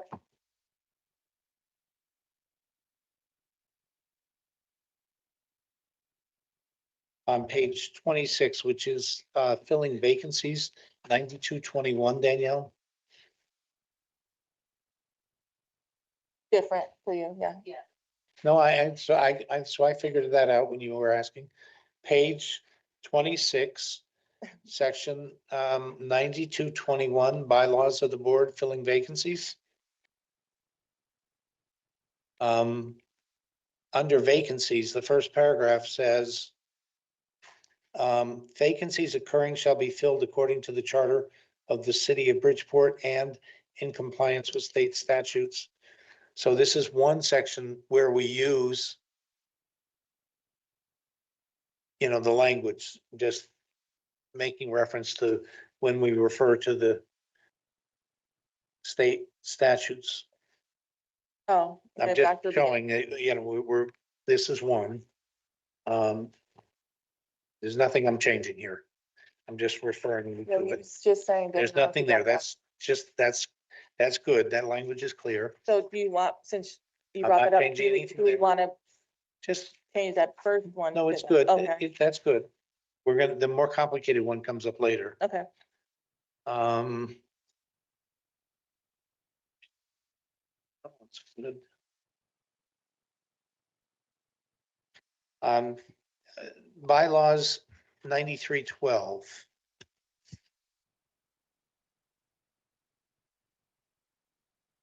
Of being rude. No, I no, just not want, at all. I caught a typo back on 9221 that you were talking about.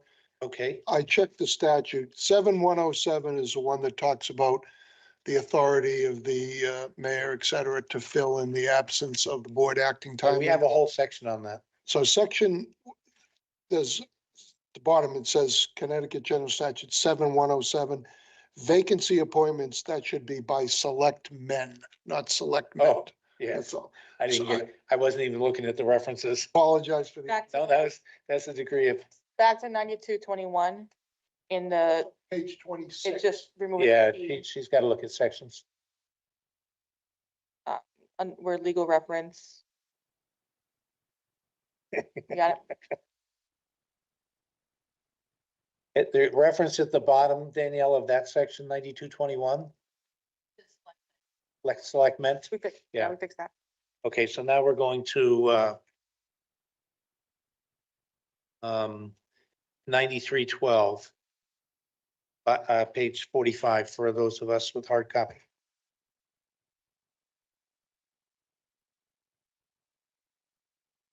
Ninety-three twelve.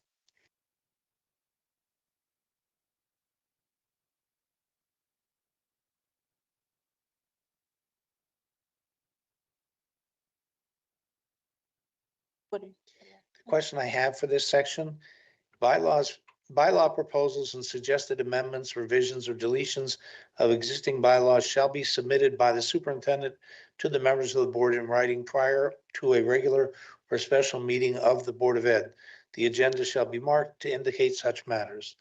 Proposed new bylaws and suggested amendments to or revisions of existing bylaws may be adopted by majority vote of all members of the board at regular meetings, special meetings, or calls for some which meetings, proposed additions, amendments. There's nothing about members making suggestions. It's only the superintendent can make suggestions to change the bylaws.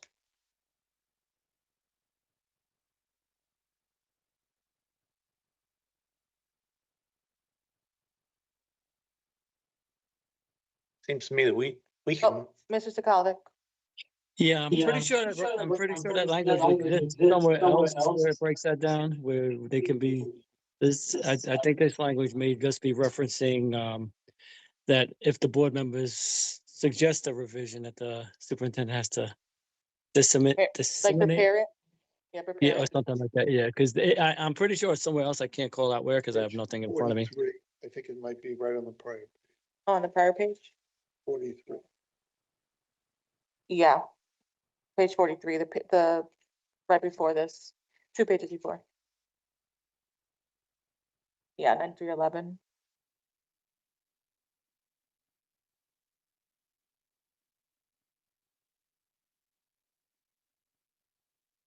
So I don't know if that okay, yeah, I see it. Yeah. Sorry, So that's why I that said one you're this just stuff saying that is, the it superintendent can bounces all prepare over the the- place. All right. It's very confusing the way they write this stuff. It's not very linear. You have more? I'm going through them as fast as I can, Madam Chair. Sorry. I wasn't allowed to participate in the policy committee meeting. So when Mr. Sakalovic said it's been fully vetted, I tried to make one little suggestion for a word at the policy committee, and I wasn't allowed to. All right. So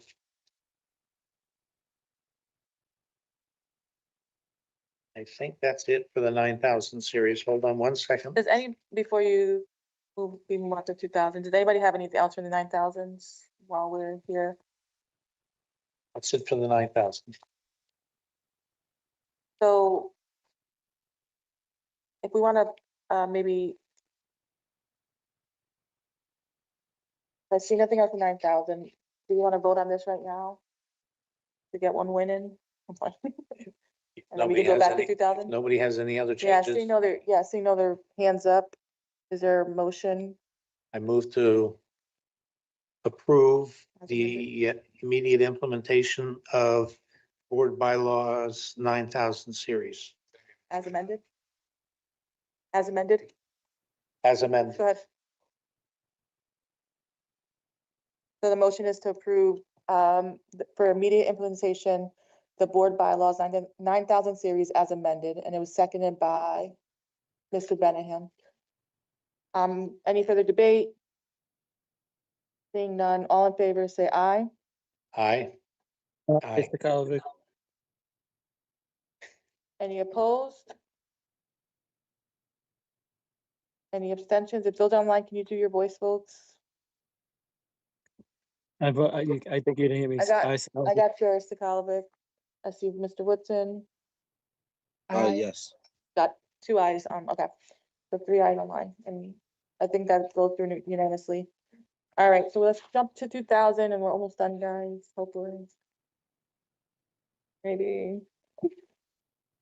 I do want to bring something up before we jump into it. I want to go back to something we voted on a few weeks ago, 2131. We changed the language. There's no page number on No this one. pages on these. It's 2131A. But they're in numerical order, so. Right. So 2131A. The board voted a few weeks ago to change the language of this to Chief Executive Officer of the Board of Education. And I do want to just go back. We did seek counsel on this. This is the model policy that was given to us is taken straight from the state statutes. So, and that's the language that's in the state statute, and our attorney also agreed to that. So I would like to go back to the model policy that was originally given to us and revert back to that language.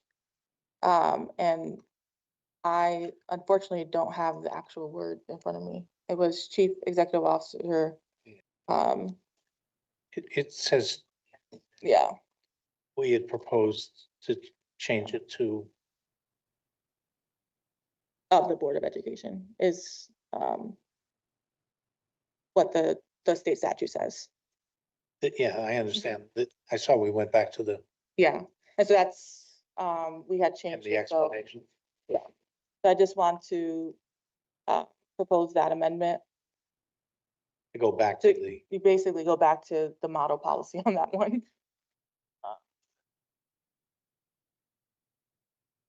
Oh, oh, you want a paper copy to work off? Oh.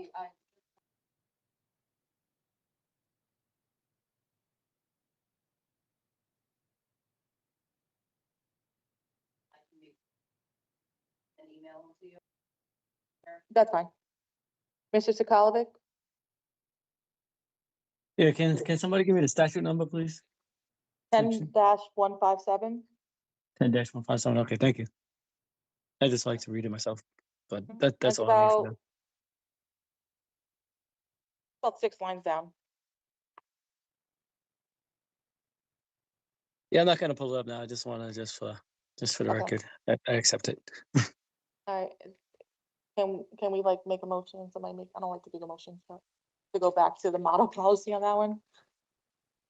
Through the chair. So Yeah, I'm gonna read what we have and see if that's what you're referring to make sure, because I see it is yellow on my copy that I have. yeah, It says job description, the superintendent of school, comma, as chief executive officer of the Board of Education will have the following specific powers, duties. Language is from the Connecticut General Statute. So that's the word that you want to add, was to make sure that we go back to chief executive officer of the Board of Education, correct? Yes. Yeah, that's what's in our copy according to what I see. I understood what happened. Mhm. I read it. I understood the red was the explanation Yeah, that we were going back to what we had voted out. okay. So are we good with that? All right, let's Well, keep no, going and we but- could, But I understand why. I know you I don't don't like the think we need language to of do it. that, but I'm not gonna argue. All right, Do you want to vote on that, Madam Chair? Hold on, Ms. Estrella Jimenez. Microphone, sorry. Just to make sure I have our records correct, the motion is to revise policy 10-157. No, that's the state statute. Oh, We can't do that. no. Can, Uh, you? the policy number is 2131A. Okay, perfect. Okay, perfect. Well, it's already written in here, so we can just go through it. We're gonna, So the motion that I'm writing is motion to revise policy 2131A as discussed. Okay. So keep it general. Okay. Any question on that? All in favor, say aye. aye. Any opposed? Aye. B, Aye. Aye. Anybody have any other updates? I know Mr. Traber, go for it. We're ready for you. All right, first, I'm R 2000.1D. Got it. What do the yellow highlights mean?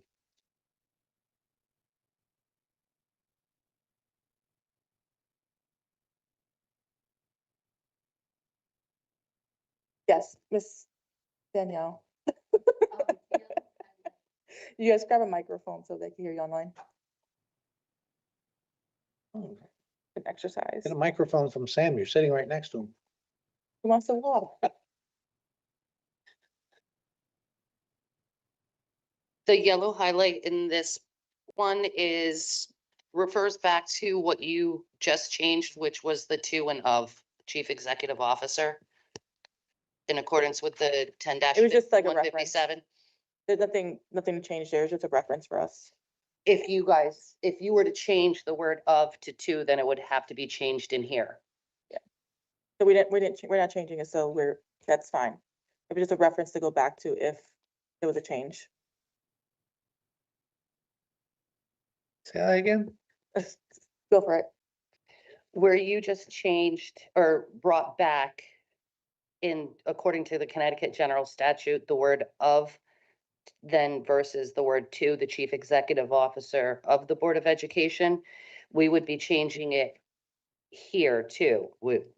There was some, Oh, I got you. But we Yes. don't need to It's do in- that. I- Yeah. Absolutely, I got it. Okay. It says chief executive in there. It's not capitalized, so I hadn't picked up on it. Mhm. It's not highlighted as chief executive officer. If you just highlighted chief executive officer, I would have understood. I'm just a little slow at this point, but I understand. And the other items that are highlighted in red. There's another yellow in there. They're in committee. It's- that's through. It was And red on the line. next page. Same thing, it was red line through committee. That was just taken out. Say that again? In committee, they decided to take those, they eliminated those, last sections, basically. That's why it's redlined. They eliminated it in committee. Belongs to Reserved to actively the board support, through board policy. oh, I'm on a different page, I'm sorry. Right. Through board policy and state statutes, so they added state statutes and state statutes in committee. Okay, so that's what we added there. Yeah. Was just adding the state And then on the statute. other page, they took off, That I can understand. Okay. I see stuff that's crossed out. That I got. Okay.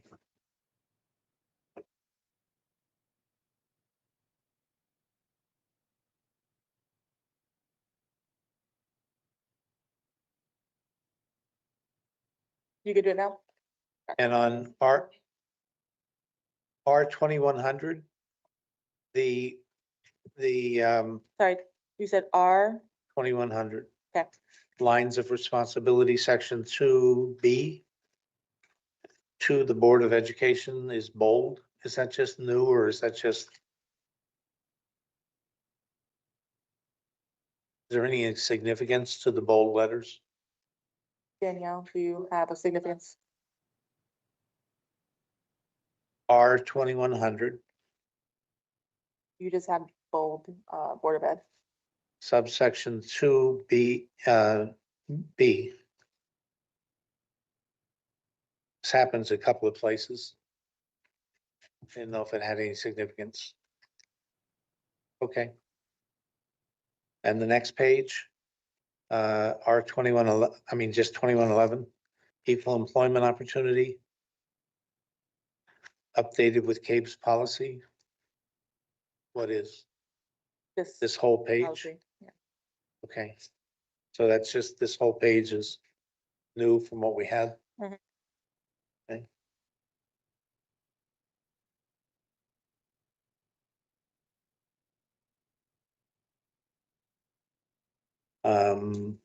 P 2131, subsection A. Oh, that's what we just were, sorry.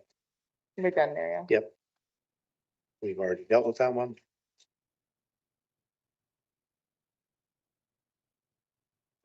R 2140, subsection B.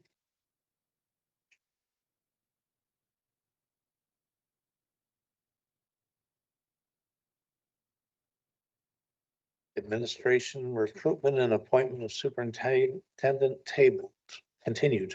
Table. 2140A, subsection B. No, B, the next one. Oh, okay, sorry. 2140B, okay. Yep. They tabled this for legal, was this tabled for legal? In, I believe it was tabled to, as for the board to discuss. Actually, you're right, it was tabled for legal. I'm sorry, that's my mistake. and guess what? Legal. We have legal here. You had it, it was on. And I'm not sure what the legal question Yeah. is. Is it whether, is it, you had mentioned to me, Danielle, an issue of whether or not the entire board versus a subset of the board would be involved? What's the legal question? I think I have to refer back to, Through the chair, go ahead. I'm sorry, I believe at this meeting, the committee meeting, I believe Cabe. Joe, are you online? Mr. Yeah, I'm Chacon? trying to recommend. Can you make it a little bigger, please? Um, so it's this section, Gotta go to the top of the page. you're at the top? Yeah, oh, I'm You need to putting go to the top. No, the where it top was tabled. That's the what's tabled, but the item is on the bottom. The issue is at the bottom. Oh, well, I want to get to the bottom, yes. Okay. Okay, well, But let's get to the see, bottom. let's see why they tabled it. So The board, it says a subcommittee of the board will negotiate the contract with the finalists as a committee of the whole. We have never had that happen. Yeah, And yeah. You're muted. I remember that discussion at the committee meeting. It was before I left. But, we've had one person sit in on negotiations, contract negotiations with bargaining units, and with the board, with the superintendent, we have given parameters and allowed the lawyer to negotiate and bring it back to the committee as a whole. The only thing that's legally required is, as was just stated, at the end of the day, it's the entire board that approves the contract and the hire. Doesn't mean the entire board needs to negotiate the contract. That's what I'm saying is I Right, remember no, the I'm discussion coming agreeing up with at the you. committee meeting. And I had this, I see this here. I just didn't know what the tabled at the top meant. But now we're going down to here and I had question mark no.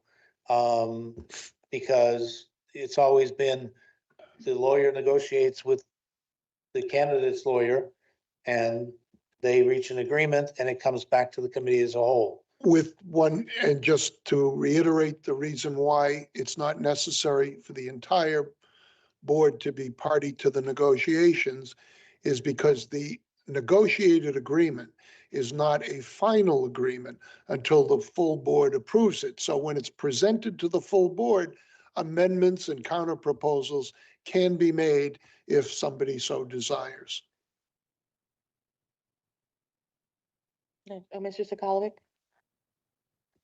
Yeah, Mr. Treasurer, refresh my memory. Yeah, this is the reason why it was tabled, because it has been traditionally, not the whole board negotiating, but sitting at the beginning point of negotiation is setting Parameters? the parameters, which is part of the negotiation process.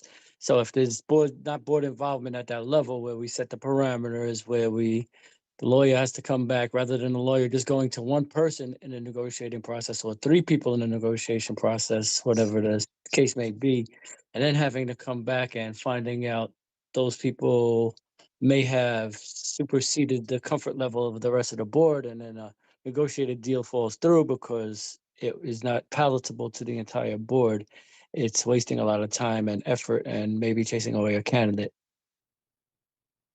And I think that was the sticking point where the board could act as a whole in that manner and setting the parameters and as part of the negotiations.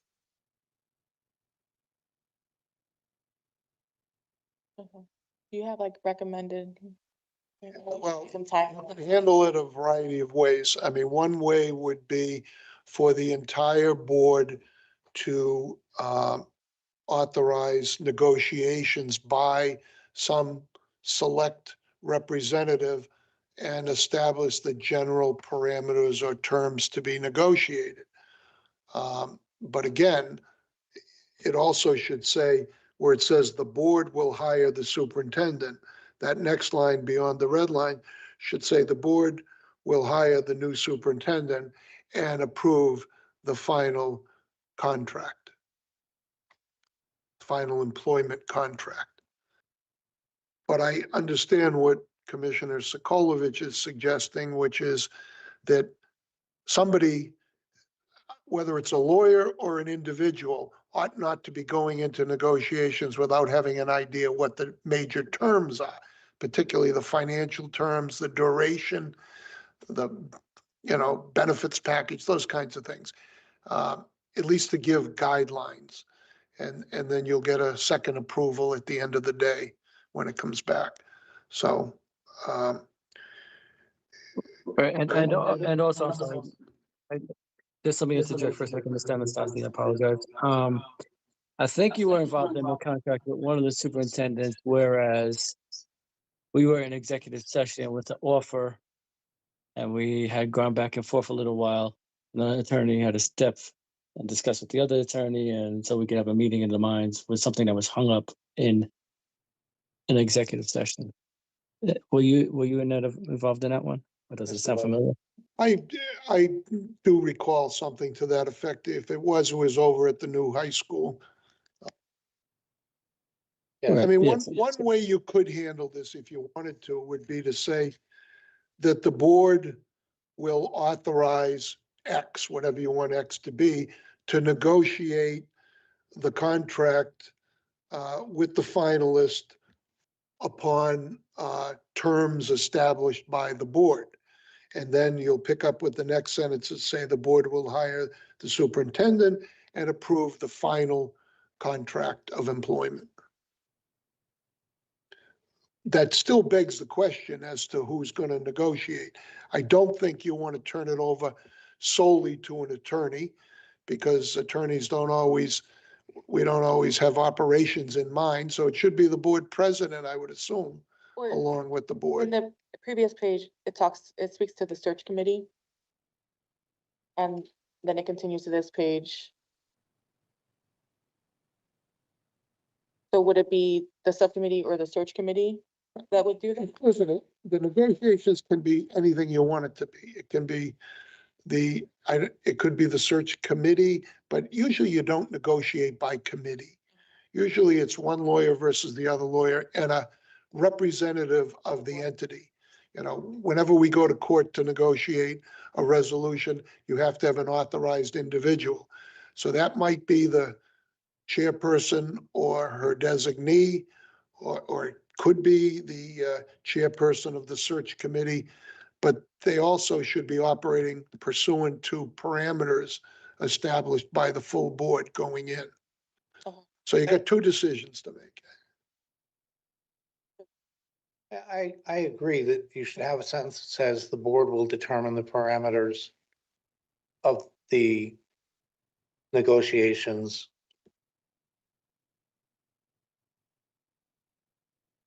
At the onset, and, you know, some words to that effect, um, and designate, a, Representative for a representative negotiation. to negotiate.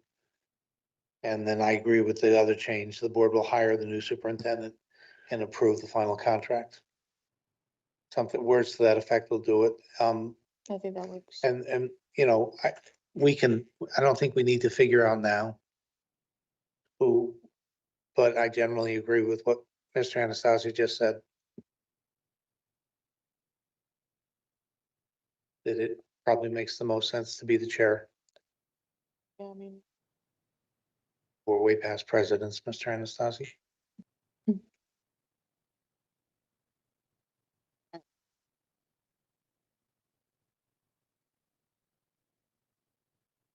So Danielle, I know you had something up there. what did you get out of all The that? board will.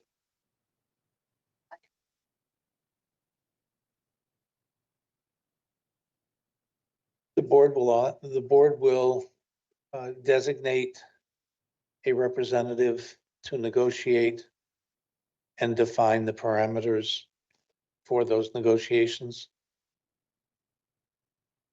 Designate a representative to negotiate the contract. You could put You could put upon, parentheses S after representative. You could put representative and after that put parentheses S.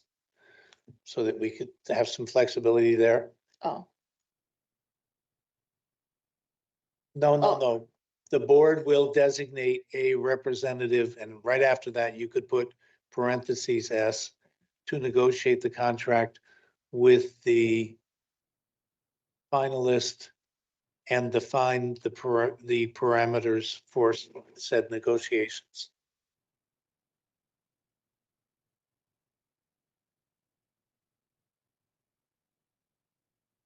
Yeah.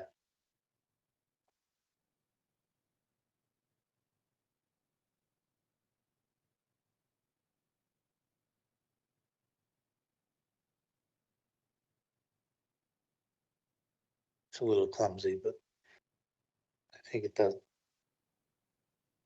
somebody can clean it up, that's fine, but that's essentially does what we said. through the final contract, and you got the second part.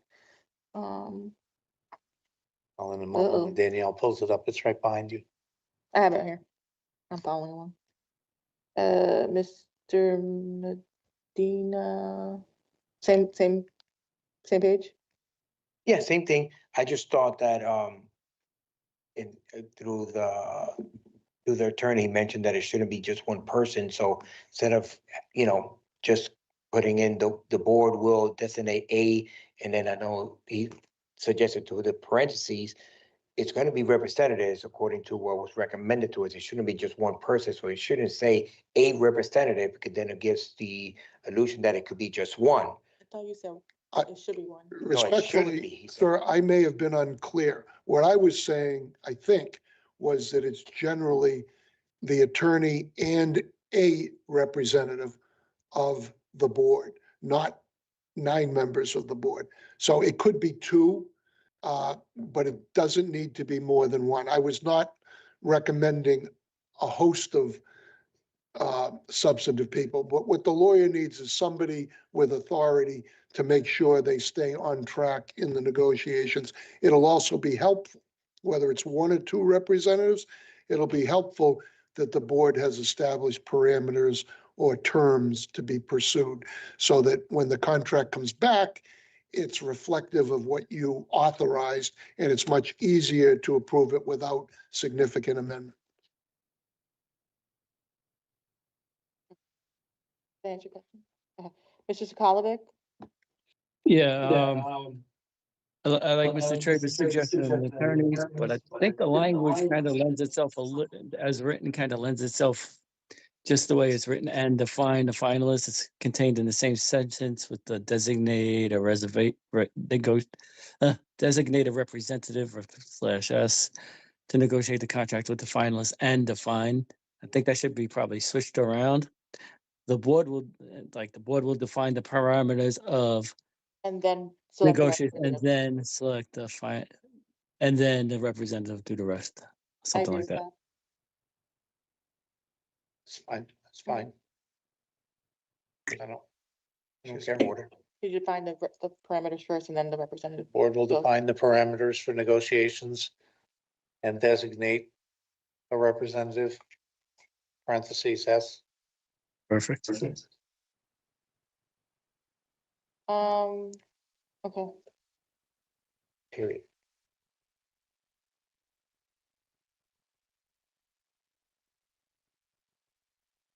There you go. That looks good. Anything else for that page? Well, seeing that we have something, do we want to take a motion to amend this one? 2140 B Move to amend section R. 2140 subsection B as rewritten. Second. All right. Any further debate on that? Clarifying question, please. But I missed the beginning of the meeting, obviously, and these are all pushed through as first and second. There was no separation of this one in the policy. It's included as the collective policies. We don't have to add it. We don't have to add this to the agenda since it was tabled at, I think it was brought forward as a yeah, collective. because it's in the collective, the 2000 series, yeah. Thank you. Seeing no other questions, all in favor of the amendment, say aye. Aye. Any opposed? Aye. Any Aye. Okay, thank you. Any abstentions? All right, any other issues with policy 2000? Yes, R 2151 subsection A.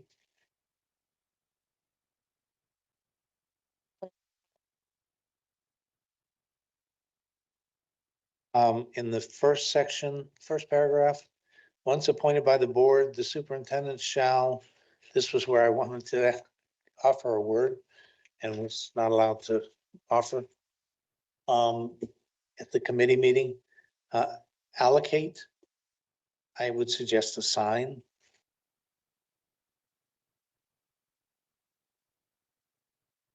The superintendent shall assign or promote. Allocate, just never use that word with regard to human resources. Can I get clarity from the committee members on what was the point of putting once appointed by the board? I know Mr. Woodson or Mr. Collins. Mr. Woodson, I don't know if that's your hand was up or something else, but. Mr. Woodson, go ahead. Yeah, it was. Go ahead. You can. I just wanted to say to the board that the reason I don't not let people speak at policy meetings to be not to help facilitate this thing go on, but I do it because we can't be at a policy meeting discussing policies and stuff like that and not following policy. To me it just doesn't make sense. The council gave us recommendations, and I think that we should follow them. So I don't do it to be Recommendation. not to be productive, but I'm not. I just think we can't be at a policy meeting discussing policy and not following policy. And thank you, Mr. Woodson, Thank for that clarity. We are working on getting that policy together. But for either you or Mr. Sakalovic, since this went through your committee, you guys added once appointed by the board. And can I just get clarity on why that was added, Mr. Sakalovic? I see your hand up. I don't know if you have an answer. Yeah, that was as a function of state statute, the statute language that the board makes these appointment and such like.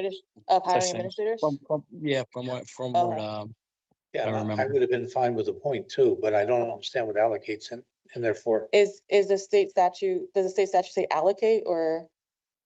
I think it's silent on, I think it's silent on the rest of the allocation, just once appointed by it's just the appointment of personnel, the hiring and enumeration and all that stuff is encapsulated within statute. That the board sets enumeration, employments and such and stuff like that. I think it has to do with us allocating funds for the position. I think that's what you're trying to say, Mr. Skolavik? I'm not 100% clear right now, but I believe it goes beyond that. It's for executive, especially executive level positions. Okay, so my point, Mr. Sakalovic, is I understand appointing or promoting people. I understand assigning people, but I don't understand allocating people. So, when you guys were debating what word to use, it's just, you obviously threw out a point. You went with allocate. And the allocation of resources, I understand, but it's sort of inhumane to me. And this is human resources, so. Yeah, I don't disagree with that, Mr. Faber. I think the change came once we added the once appointed by the board. And that language had to be changed to make it more grammatically correct without thought of human resources being actually humans. Yeah, so I either go with a So I point or a agree with you. sign. So that's all I'm suggesting is, either one is fine with me. You and Mr. Woodson can take your pick, but allocate just struck me as inhumane. So take your pick. Do you want to do like a sign? You have a preference, Mr. Sagalovic? Not it's your change, you pick. All right. Dr. Avery, would you like to appoint or assign? So once appointed by the board. Now they have a point, allocate or Assign. All right, I make a motion to change that word to allocate to assign. Second. Second. Mr. Medina got second in. Any further debate on that one? If not, all in favor, say aye. Aye. Any opposed? My next question on this page is the superintendent shall have the authority to fill any vacancy with an acting assignment until an appropriate permanent super assignment can be made. Is there a time limit on this? Should there be? I mean, I think it's just, I think if you, personally, I think if we get too nitpicky on that, like, Given the hour and everything, I'll withhold this thought, only but because, at some point in policy, we should consider a time limit. well, this is a regulation, so this one's a little different. This would be, the superintendent, his job is to, right, hire his staff. And so if he's going 2.5 years with a director somewhere, then it's our job to say, That's why are you going unreasonable. 2.5 years with a That's director? unreasonable, and we think the state's been unreasonable So, for all the reasons that he's shaking his head yes for right now. yes, I think, I think we could leave it at that for now. So, okay, I've made my point. Paid, let me see, updated language to the side. No, we got that. Okay, I understand that. Believe.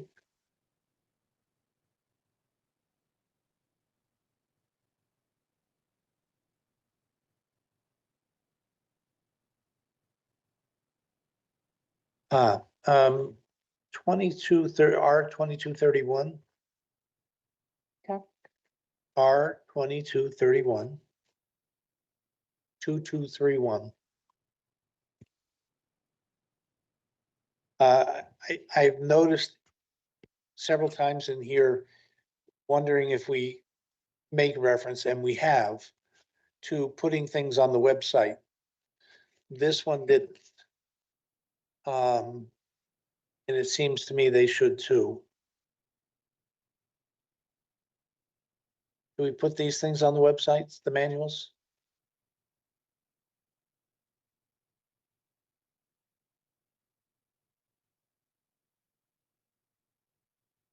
Second section? Hmm? The second section?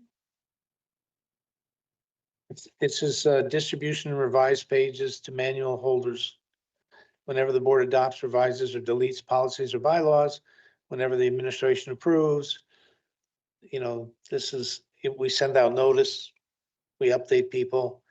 The superintendent is responsible for the care and regular updating of the manuals and shall keep a master file of the distributed materials. I would assume that we sort of have this, we do it on the website too. It's in there. It's in there. It's in Oh, electronic. there it is, uploaded. second paragraph, Yeah. okay. I was skimming fast. I saw it in other places, I didn't see it in this. Okay, sorry.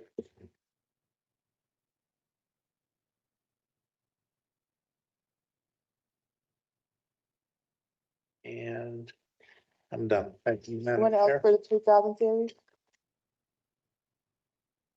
Seeing no other, Yes. amendment. Mr. Sapala. Yes, ma'am. Yeah, can we back up? I saw, we were waiting on language for the definition of emergency. 'Cause that was a Oh, concern of that being too overly 20 vague. We don't Yeah, have you that pass it, language pass it, yet. just pass it. That's it. So, 2215? No, right, so 22, 10. what's the 2210. number? What's the number? All right, can we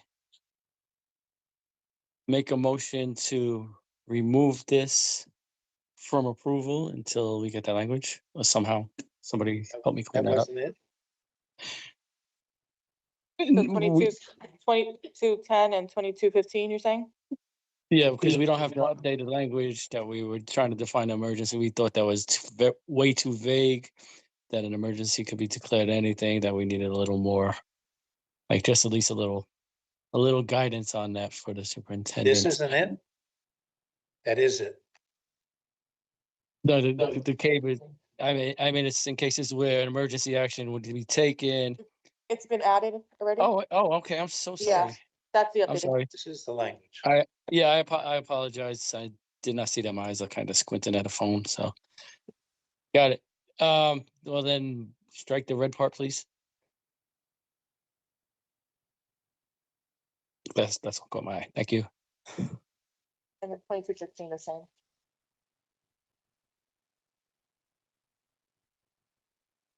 Any other? All right, who wants to make that last motion? Yeah, one. Kind of along the same lines as Mr. Sokolovic. In 2111, it says updated with CABE's policy. When we're finalizing that red line should come off. Some of your comments that you left. So Danielle, just limit all your comments. Okay.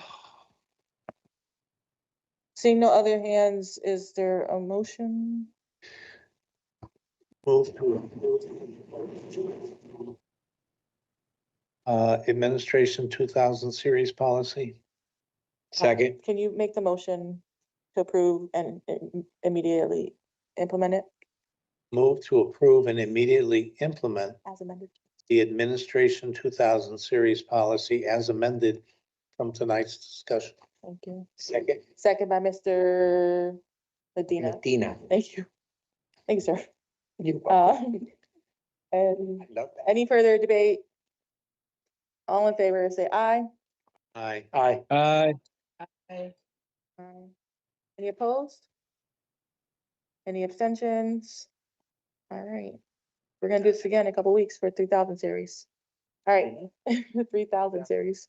All right, so lastly, there's I just want to remind everybody, the next board meeting is gonna be on Tuesday, May 26th, because of Memorial Day. So the regular board meeting. And with that said, We'll see you all Is there a tomorrow. motion to adjourn? Motion to adjourn? Mr. Medina, So move. a second by Mr. Benahan, all in favor? Aye. Okay, meeting adjourns at 9:49.